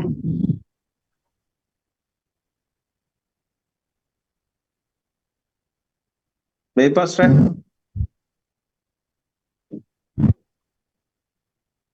റെസ്പോൺസ് ചെയ്യുന്നില്ല. അപ്പം അടുത്ത ചോദ്യം ഞാൻ ചോദിക്കാൻ ആഗ്രഹിക്കുന്നത് പാസ്റ്റർ ജോസ് വർഗീസിനോടാണ്. എന്തുകൊണ്ടാണ് യേശുക്രിസ്തുവിന്റെ നാമം വിശ്വസിക്കുന്നത്? അതായത് എന്തുകൊണ്ടാണ് സ്നാനം കൊടുക്കുന്ന ആള് യേശുക്രിസ്തുവിന്റെ നാമത്തിൽ വിശ്വസിക്കുകയും സ്നാനം ഏൽക്കുന്ന ആള് യേശുക്രിസ്തുവിന്റെ നാമത്തിൽ വിശ്വസിക്കുകയും ചെയ്യണം? അത് വിശ്വസിക്കുകയും സ്നാനം ഏൽക്കുകയും ചെയ്യുന്ന ആളാണല്ലോ രക്ഷിക്കപ്പെടുന്നത്. എന്തുകൊണ്ടാണ് നമ്മൾ ആ ഉപദേശം പറഞ്ഞു കൊടുക്കുന്നത്? ആ നാമം അറിയുകയും ആ നാമത്തിൽ സ്നാനം ഏൽക്കുകയും ചെയ്യേണ്ടത് ആവശ്യമെന്ന് ഞങ്ങൾ പറയുന്നത് എന്തുകൊണ്ടാണ്? വളരെ വളരെ അനുഗ്രഹിക്കപ്പെട്ട ഒരു ചോദ്യമാണ്. ആ ചോദ്യത്തിന് ഉത്തരം പറയാൻ അവസരം തന്നത് ഓർത്ത് ഞാൻ ദൈവത്തെ സ്തുതിക്കുന്നു. പ്രത്യേകിച്ച് നമുക്കറിയാം, മനുഷ്യൻ പാപം ചെയ്തത് ത്രിത്വത്തിലെ രണ്ടാമനോടല്ല. മനുഷ്യൻ പാപം ചെയ്തത്, ദൈവത്തിന്റെ കൽപ്പന നിരസിച്ചത് ഏക ദൈവത്തോടാണ്. നമുക്ക് ഉൽപ്പത്തി 1:1 കാണുന്ന ദൈവം, ആ ദൈവത്തിന് അവിടെ പിതാവ് എന്നുള്ള പേരില്ല, പുത്രൻ എന്നുള്ള പേരില്ല, പരിശുദ്ധാത്മാവ് എന്ന പേരില്ല. ദൈവം എന്ന് മാത്രമേ ഉള്ളൂ. ആരാധനയ്ക്ക് യോഗ്യനായ ഒരേ ഒരുവൻ. ആ ദൈവമായിരുന്നു ആദാമിന്റെയും ഹവ്വയുടെയും സൃഷ്ടികർത്താവ് എന്ന് നമുക്കറിയാം. അപ്പോൾ ആദ്യത്തെ കുടുംബം അവരുടെ സൃഷ്ടികർത്താവായ ദൈവത്തോട് പാപം ചെയ്തപ്പോൾ അവർക്ക് ആ സ്ത്രീയുടെ സന്തതിയാണ് അവരുടെ പാപങ്ങൾക്ക് പരിഹാരം വരുത്തുന്നത് എന്നാണ് നമ്മൾ വായിക്കുന്നത്, ഉൽപ്പത്തി 3:15. അപ്പൊ സ്ത്രീയുടെ സന്തതി എന്നുള്ളത് ഏതൊരാളും തൃത്തക്കാര് പോലും സമ്മതിക്കുന്ന ഒരു കാര്യമാണ്. വാഗ്ദത്ത മെസ്സിഹയാന്നുള്ളത്. ബൈബിൾ പറയുന്ന മെസ്സിഹ തൃത്വത്തിലെ രണ്ടാമനല്ല, അവൻ അത്ഭുത മന്ത്രി, വീരനാം ദൈവം, നിത്യപിതാവ്, സമാധാന പ്രഭു എന്നാണ്. അപ്പോൾ ബൈബിൾ പറയുന്ന മെസ്സിഹ ദൈവം തന്നെയാണ്. അത് ഉൽപ്പത്തി 3:15 പ്രകാരമുള്ള റിഡംഷൻ പ്രോസസ്സിന് വേണ്ടി, വീണ്ടെടുപ്പ് പ്രക്രിയയ്ക്ക് വേണ്ടി ജഡത്തിൽ പ്രത്യക്ഷനാകുന്ന ദൈവമാണ്. അപ്പോൾ മനുഷ്യന്റെ പാപത്തിന്റെ പരിഹാരം ഉണ്ടാക്കാൻ ജഡത്തിൽ പ്രത്യക്ഷനായി വന്ന് ജഡമരണത്താൽ പിശാചിനെ തോൽപ്പിച്ച് ജീവപര്യന്തം മരണഭീതിയിൽ കഴിയുന്ന മനുഷ്യരെ രക്ഷിച്ച് ദൈവത്തോട് സമാധാനം സ്ഥാപിക്കാൻ വേണ്ടി ദൈവം ജഡത്തിൽ ആകാൻ പോകുന്നു എന്നുള്ളതാണ് ഉൽപ്പത്തി മുതൽ ഇങ്ങോട്ട് സംസാരിക്കപ്പെട്ട ഓരോ പ്രവാചകന്മാരുടെയും മെസ്സേജിന്റെ കോർ തീം, പ്രധാനപ്പെട്ട സന്ദേശം, ആശയം അതായിരുന്നു. നമുക്ക് സമയത്തിന്റെ പരിമിതി കൊണ്ട് അതിലേക്ക് കടക്കുന്നില്ല. ഏതാനും വാക്യങ്ങൾ ഉദ്ധരിച്ചാൽ മിക്ക 5:2 യെശയ്യാവ് 7:14 യെശയ്യാവ് 9:6 ഇങ്ങനെ നിരവധി മെസ്സിയ പ്രവചനങ്ങളെ നമുക്ക് കാണാൻ കഴിയും. ഈ മെസ്സിയ പ്രവചനങ്ങൾ എന്ന് പറഞ്ഞാൽ അത് യശുവ എന്നുള്ളതാണ്. യാവേ ബിക്കം സാൽവേഷൻ, അതായത് യഹോവ രക്ഷകനായി തീരുന്നു എന്നുള്ളതാണ്. അപ്പൊ രക്ഷകനായി തീരുന്ന യഹോവയാണ് മനുഷ്യന്റെ പാപങ്ങൾക്ക് വേണ്ടി മരിക്കുന്നത് കൊണ്ട് നമ്മളെ സംബന്ധിച്ചിടത്തോളം നമ്മുടെ വീണ്ടെടുപ്പുകാരൻ, നമ്മുടെ പകരക്കാരൻ, നമ്മുടെ റാൻസം യേശുക്രിസ്തു ആയതുകൊണ്ട് നാം മരിക്കുന്നത് നമുക്ക് വേണ്ടി ജഡത്തിൽ വെളിപ്പെട്ട് മരിച്ച യേശുക്രിസ്തുവിന്റെ ശരീരത്തിലുള്ള മരണത്തോടും അവന്റെ ജഡമരണത്തിൽ സംസ്കരിക്കപ്പെട്ട അവന്റെ ജഡസംസ്കാരത്തോടും പിന്നീടുള്ള 3-ാം നാളിലെ പുനരുദ്ധാനത്തോടും കൂടെ തിരിച്ചറിയപ്പെടുക, റെക്കഗ്നൈസ് ചെയ്യപ്പെടുന്ന വ്യക്തിക്കാണ് ദൈവമായിട്ട് പിന്നെ റിക്കൺസിലേഷൻ ഉള്ളതെന്ന് വ്യക്തമായിട്ട് പറയുന്നു. 2 Corinthians 2:19 പറയാണ്, God was in Christ reconciling the world unto himself എന്നാണ്. അപ്പം ദൈവം ക്രിസ്തുവിലിരുന്ന് ലോകത്തെ തന്നോട് നിരപ്പിച്ചു എന്ന് അവിടെ എഴുതിയിരിക്കുന്നത്. അപ്പൊ കൃത്യമായിട്ട് അവിടെ എഴുതിയിരിക്കുന്നത് വളരെ ക്ലാരിറ്റിയോടുകൂടിയാണ്, God was in Christ reconciling the world unto himself. ദൈവം ക്രിസ്തുവിലിരുന്ന് ലോകത്തെ തന്നോട് നിരപ്പിച്ചു. അപ്പം നിരപ്പിച്ചത് ദൈവമാണ് through the body of Christ എന്ന് എഴുതിയിരിക്കുന്നത്. അപ്പൊ ക്രിസ്തുവിലൂടെ ലോകത്തെ, തെറ്റിപ്പോയ മാനവജാതിയെ നിരപ്പിച്ചത് യേശുക്രിസ്തു ആയതുകൊണ്ട് ആ യേശുക്രിസ്തുവിനോടുകൂടിയുള്ള അവന്റെ മരണത്തിലും അടക്കത്തിലും പുനരുദ്ധാനത്തോടെയും നാം പങ്കുവയ്ക്കുമ്പോൾ, ഭാഗവാക്കാകുമ്പോൾ നമ്മുടെ സൃഷ്ടികർത്താവായ ദൈവത്തോടാണ് നമ്മൾ അനുരഞ്ജനം പ്രാപിക്കുന്നത്. ആ ദൈവത്തോടാണ് നമ്മൾ നീതീകരണം പ്രാപിക്കുന്നത്. ആ ദൈവത്തിലുള്ള രക്ഷയ്ക്ക് വേണ്ടി നമുക്ക് വേണ്ടി ചീന്തപ്പെട്ട യേശുക്രിസ്തു എന്ന ജഡത്തിൽ പ്രത്യക്ഷനായ ദൈവത്തിന്റെ വിശുദ്ധ രക്തത്തിന്റെ കഴുകലിനാലാണ് നാം വാഷ്ഡ് ഔട്ട് ആയിട്ട് നാം ദൈവത്തിന്റെ സന്നിധിയിൽ നിഷ്കളങ്കരായിട്ട് നിൽക്കാൻ പോകും. ഇതിനെയൊക്കെ സംബന്ധിച്ച് നമുക്ക് നിരവധി തെളിവുകളുണ്ട്, മിക്കവാറും കേൾവിക്കാർക്കൊക്കെ അറിയാമായിരിക്കും. പക്ഷെ ഇതിനെ സംബന്ധിച്ചുള്ള റെവലേഷൻ ഇല്ലാത്തതാണ് അധികം ആളുകളുടെ പ്രശ്നം നമുക്കറിയാം. അപ്പം യേശുക്രിസ്തുവിന്റെ ജനനത്തെ സംബന്ധിച്ച് ഉള്ള പ്രഖ്യാപനങ്ങൾ മുഴുവനും ദൂതൻ ജോസഫിനോടും മറിയത്തോടും അവതരിപ്പിക്കുമ്പോൾ ജനിക്കാനിരിക്കുന്ന ശിശുവിന്റെ പേര്, അവൻ തന്റെ ജനത്തെ അവരുടെ പാപങ്ങളിൽ നിന്ന് രക്ഷിക്കാനിരിക്കൊണ്ട് അവൻ യേശു എന്ന് പേർ വിളിക്കണം. അപ്പോ യേശുവ എന്ന് വിളിക്കുന്നത് ഹെബ്രായ പേരിൽ പറയുന്നു, ഹെബ്രായ ബൈബിളിൽ പറയുന്നു.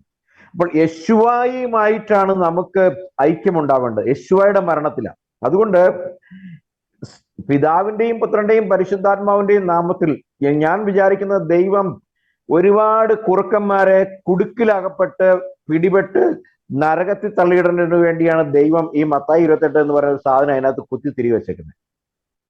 നമ്മുടെ ഒരു ലൈൻ ഓഫ് തിങ്കിങ് എന്ന് വെച്ച് കഴിഞ്ഞാൽ ഒരാവശ്യമില്ലാത്തൊരു കാര്യമായിരുന്നു. പക്ഷേ ഈ വിദ്വാന്മാരെ എല്ലാം ഇതിനകത്ത് അബ്രാംകുട്ടി പാസ്റ്ററുടെ ഭാഷയിൽ എപ്പോഴും ഉള്ള ഭാഷയിൽ കണക്കെടുത്ത് അതിനകത്ത് കൊളുത്തിട്ട് തൂങ്ങി കിടക്കുക. അതായത് ചില കൊളുത്തുണ്ടല്ലോ, നമുക്ക് ഈ അരിക്കടയിലൊക്കെ അരി ഹോൾസെയിൽ കടയിൽ നമുക്ക് ഈ ചുമട്ടുകാർക്ക് ഒരു എസ് ആകൃതിയിൽ ഒരു കൊളുത്തുണ്ട്, ഒരു പിടിയൊക്കെ വെച്ചിട്ട്. അത് ചാക്കരായിട്ട് തൂക്കി ഇതിങ്ങനെ പിടിച്ചോണ്ടാ വരുന്നത്. അപ്പൊ ആ ചാക്ക് ഇതിനകത്ത് നിന്ന് കൊണ്ടിട്ടിട്ട് പിന്നെ അതിനകത്ത് ഊരിയെടുക്കണം, അല്ലെങ്കിൽ സിമ്പിളായിട്ട് ഊരി പോരത്തില്ല. അതിങ്ങനെ കയറി എസ് ലോക്കാവും, അതായത് സ്ത്രീകളുടെ മാലയിലൊക്കെയുള്ള ലോക്ക് പോലെ. അപ്പൊ ഇത് സാധനം ഇവനെ അവന്റെ ബോഡി തുളച്ച് തൂക്കിയിട്ടേക്കുക. ഈ പാപിയായ ഈ തൃത്വവിശ്വാസികളെല്ലാം മത്തായി 28:19 വളച്ചു കുത്തി തൂക്കിയിട്ടേക്കുക. അവൻ അതിനകത്ത് നിന്ന് ഊരിച്ചാടി വരരുത് എന്നുള്ളത്. എന്നാൽ ദൈവത്തിന്റെ കുഞ്ഞുങ്ങൾക്ക് ശരിയായ വെളിപ്പാട് നൽകിയിട്ടുണ്ട്. അവര് അഡമന്റ് അല്ല. കണ്ണ് തുറന്ന് കാണുന്ന കാര്യത്തെ നിഷേധിക്കാനോ ഇത് സത്യമല്ലെന്ന് പറയാനോ ഉള്ള കാപഢ്യമില്ലാത്തവരായതുകൊണ്ട് അവർ വിശ്വസിക്കും. ഈ ഏദൻ തോട്ടത്തിലെ പിശാച് കൊടുത്ത കാപഢ്യത്തിന്റെ ലീനിയേജ്, ആ ബ്ലഡ് ലൈൻ തുടർന്ന് പോരുന്ന എല്ലാ കപടന്മാരും ഈ 28:19 തൂങ്ങി അവസാനിക്കും. അത് യൂദാസ് തൂങ്ങി ചത്തതുപോലെയാണ്. അവൻ പോയി കെട്ടിഞ്ഞാന്ന് ചത്തു. അപ്പൊ 28:19 കെട്ടിഞ്ഞാന്ന് ചത്ത് കിടക്കുന്നവനെല്ലാം അവസാനം അഗ്നിപ്പൊയ്കയിൽ പോകാനുള്ള കമാൻഡ് കേൾക്കാൻ അവിടെ എഴുന്നേറ്റ് വരും. വളരെ സിമ്പിളാണ് കാര്യങ്ങൾ, പക്ഷെ നമുക്ക് വളരെ പ്ലെയിൻ ആണ്.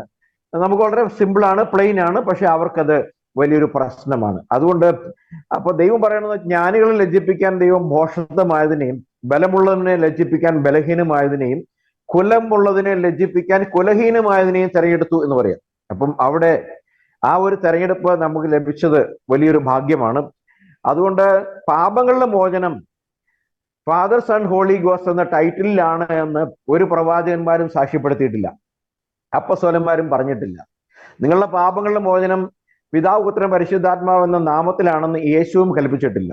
എന്നാൽ മറിച്ച് പ്രോഫറ്റിക് റൈറ്റപ്സിലാണെങ്കിലും ഗോസ്പൽസിലാണെങ്കിലും എപ്പിസിൽസിലായാലും ലേഖനങ്ങളിലായാലും വളരെ സ്പഷ്ടവും വ്യക്തമായി ദൈവത്തിന്റെ ആത്മാവ് രേഖപ്പെടുത്തിയിട്ടുള്ള ഈ സത്യങ്ങൾ കാണാൻ കഴിയാതെ സൗൽ കണ്ണിൽ ചെതുമ്പൽ ബാധിച്ച് നിലത്ത് തപ്പിയതുപോലെ ഇരുട്ടിൽ തപ്പുന്ന അവരോട് നമ്മൾക്ക് ഒരു ചിലപ്പോഴൊക്കെ എനിക്ക് സഹതാപം തോന്നുകയും ചെയ്യും. നമ്മൾ ഇത്രമാത്രം പറഞ്ഞിട്ടും അവർക്ക് മനസ്സിലാക്കാൻ കഴിയുന്നില്ല. അപ്പൊ ദൈവത്തിന് അവരോട് ദയ തോന്നിയിട്ടില്ല എന്ന് ഓർക്കുമ്പോൾ നമുക്ക് ട്രിനിറ്റേറിയൻസിനോട് പലപ്പോഴും എനിക്ക് സിമ്പതിയും തോന്നിയിട്ടുണ്ട്. അവർ നമ്മളെക്കാളും ഒക്കെ ഒരുപാട് നന്മ ചെയ്യുന്നവരുണ്ട്, ഓർഫനേജ് നടത്തുന്നവരൊക്കെ. ഒരുപക്ഷെ അതിന്റെ മറവിൽ തട്ടിപ്പുണ്ടായിരിക്കാം. 100 കിട്ടുമ്പോൾ 10 ആയിരിക്കും അവിടെ ചെലവാക്കുന്നത്. എന്നിരുന്നാൽ പോലും അങ്ങനെയൊക്കെ ഒരുപാട് കാര്യങ്ങൾ ചെയ്യുന്നുണ്ട്. ഈവൻ കാത്തലിക്സ് ആണെങ്കിലും ഈ പറഞ്ഞ സംഘടിതമായ ഓർഗനൈസ്ഡ് ആയിട്ടുള്ള എല്ലാ ഈ മെയിൻ സ്ട്രീം ചർച്ചസ് ഒക്കെ ഇങ്ങനെയൊക്കെ കുറെ കാര്യങ്ങൾ ചെയ്യുമ്പോൾ നമ്മൾ ഈ ഡോക്ടറിൻ എന്ന് പറഞ്ഞ് നടക്കുക. കാരണം ഇത് നമ്മുടെ ആത്മാവിൽ തീ പിടിച്ചിരിക്കുന്ന ഒരു സംഭവം ആയതുകൊണ്ടാണ്. കാരണം നമ്മൾ വേറൊരു ലെവലിൽ ജീവിക്കാൻ, വലിയ പ്രഷറിന് അപ്പുറത്ത് ജീവിക്കുന്ന കഴുകനെ പോലെ ഉയർന്നു പറക്കാൻ വേണ്ടിയുള്ള ഒരു ഡെസ്റ്റിനി ഉള്ള ആളുകളായതുകൊണ്ടായിരിക്കാം ഒരുപക്ഷെ നമ്മൾ ഈ കാര്യങ്ങൾക്ക് വേണ്ടി ഇത്രമാത്രം സ്ട്രോങ് ആയിട്ട് നിൽക്കുന്നത് എന്ന് തോന്നാറുണ്ട്. എന്തുതന്നെയായാലും ഇതാണ് എനിക്ക് പറയാനുള്ളത്. രക്ഷ, മനുഷ്യന്റെ രക്ഷ, പാപമോചനം, നിത്യജീവൻ യേശുക്രിസ്തു എന്ന നാമത്തിൽ മാത്രം അധിഷ്ഠിതമാണ്. ആ നാമത്തെ മാറ്റി നിർത്തിയാൽ, അതിനെ കുറച്ചാൽ എറ്റേണിറ്റി എന്ന് പറയുന്നത് ഇമ്പോസിബിൾ ആണ്. എറ്റേണിറ്റിയുടെ പോസിബിലിറ്റി മുഴുവൻ യേശുക്രിസ്തു എന്ന നാമത്തിൽ അധിഷ്ഠിതമാണ്. അതാണ് എനിക്ക് പറയാനുള്ളത്. Thank you.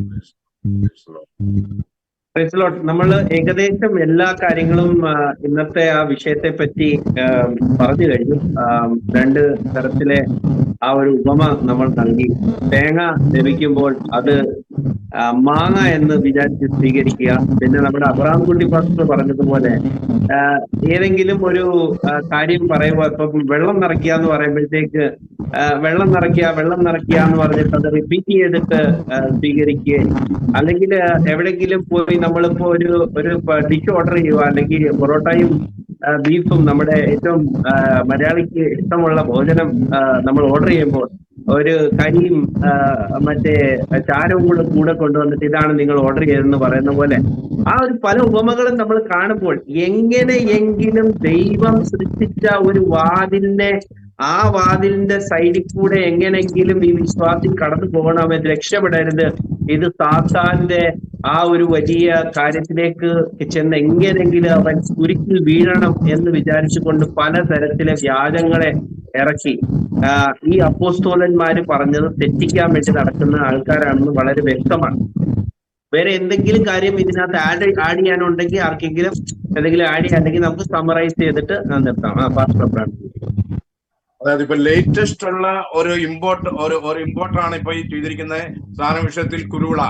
അതായത് നിങ്ങൾ സ്നാനപ്പെടുത്തുന്ന ആള് പറഞ്ഞോണം പിതാവിന്റെയും പുത്രന്റെയും പരിശുദ്ധാത്മാവ്. നിങ്ങൾ പൊങ്ങി വരുമ്പോൾ നിങ്ങൾ സ്വയമായിട്ട് പറഞ്ഞോണം ഞാൻ യേശുക്രിസ്തുവിനകത്താണ് സ്ഥാനമേറ്റു എന്ന് പറയുന്ന ഈ വലിയ ചതി വഞ്ചന കേൾക്കുന്നതായ ലൂസിഫറിന്റെ ഒരു ഡിവൈസ് ആണിത് എന്ന് മനസ്സിലാക്കി യേശുക്രിസ്തു നാമത്തിൽ മാത്രമേ പാപമോചനമുള്ളൂ എന്ന് മനസ്സിലാക്കി എല്ലാരും പറഞ്ഞു. എങ്കിലും ഒന്നുകൂടെ പറയാം,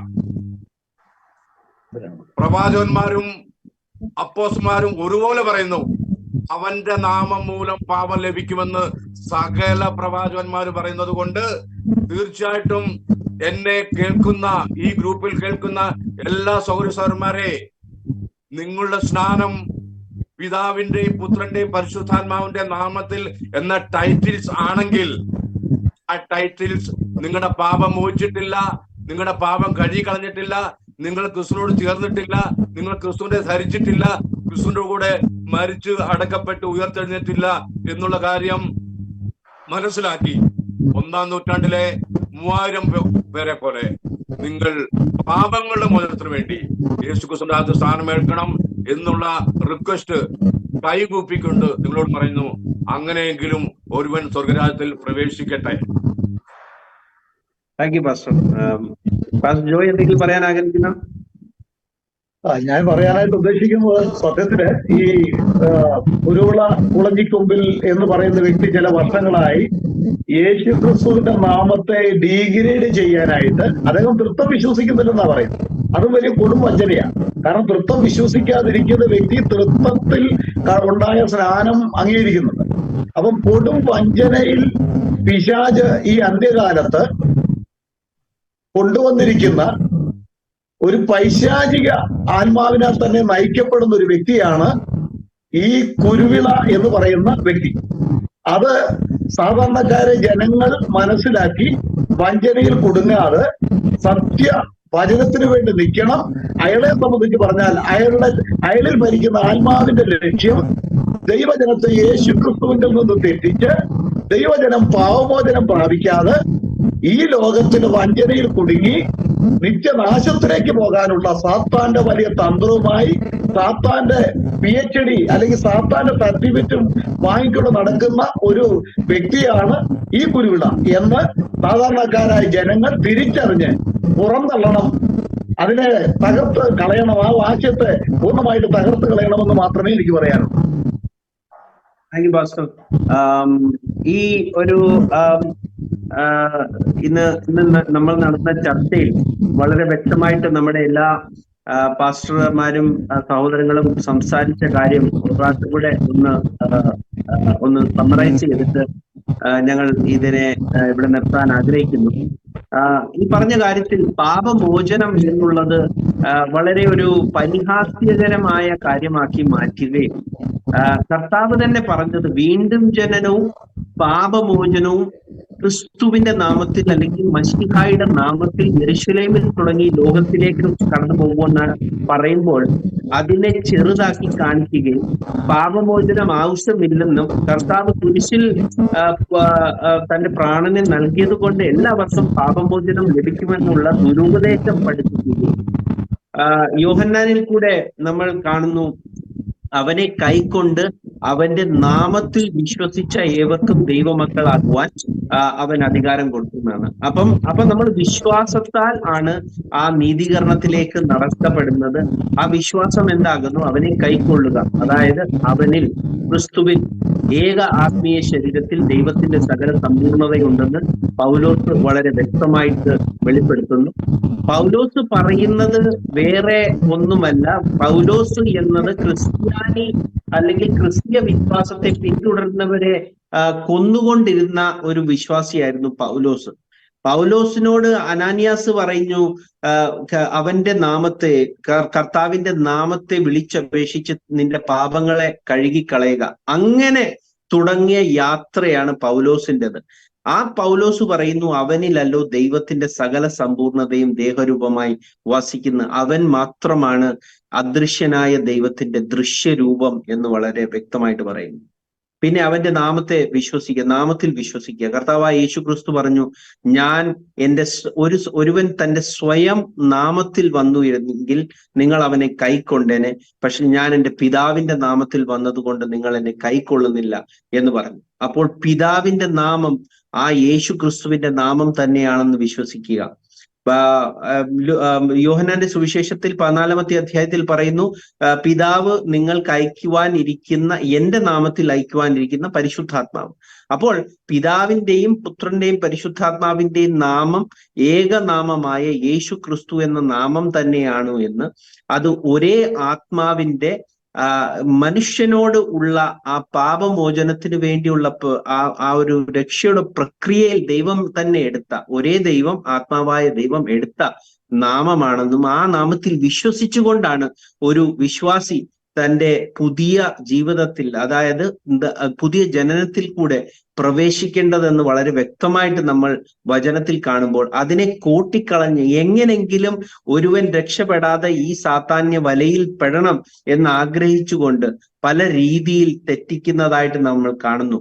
ഞങ്ങൾ ഇത് പറയുന്നത് ഞങ്ങൾക്കൊന്നും ലഭിക്കുവാൻ വേണ്ടിയല്ല. ഞങ്ങളെ സംബന്ധിച്ചോളം ഞങ്ങളെ ഉപദേശം പറയുക എന്ന് കർത്താവ് ഏൽപ്പിച്ചത് കൊണ്ട് ആദ്യമേ പോയി പിതാവിന്റെയും പുത്രന്റെയും പരിശുദ്ധാത്മാവിന്റെയും നാമത്തിൽ ശിഷ്യന്മാരെ ആക്കിക്കൊള്ളുക എന്ന് പറയുമ്പോൾ ആ ഉപദേശം, അതിന്റെ ആ കൽപ്പന അതിന്റെ ഉപദേശത്തോടെ നിങ്ങൾക്ക് പറഞ്ഞു തരിക എന്നുള്ള കാര്യമാണ് ഞങ്ങൾ ഇവിടെ ചെയ്തുകൊണ്ടിരിക്കുന്നത്.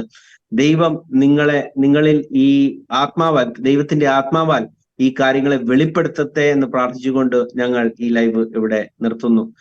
ഞങ്ങളോട് ഇന്ന് സഹകരിച്ചതിനായി ഒരു പ്രാവശ്യം നന്ദിയെ രേഖപ്പെടുത്തുന്നു. ദൈവം നിങ്ങളെ എല്ലാവരെയും അനുഗ്രഹിക്കട്ടെ. Thank you.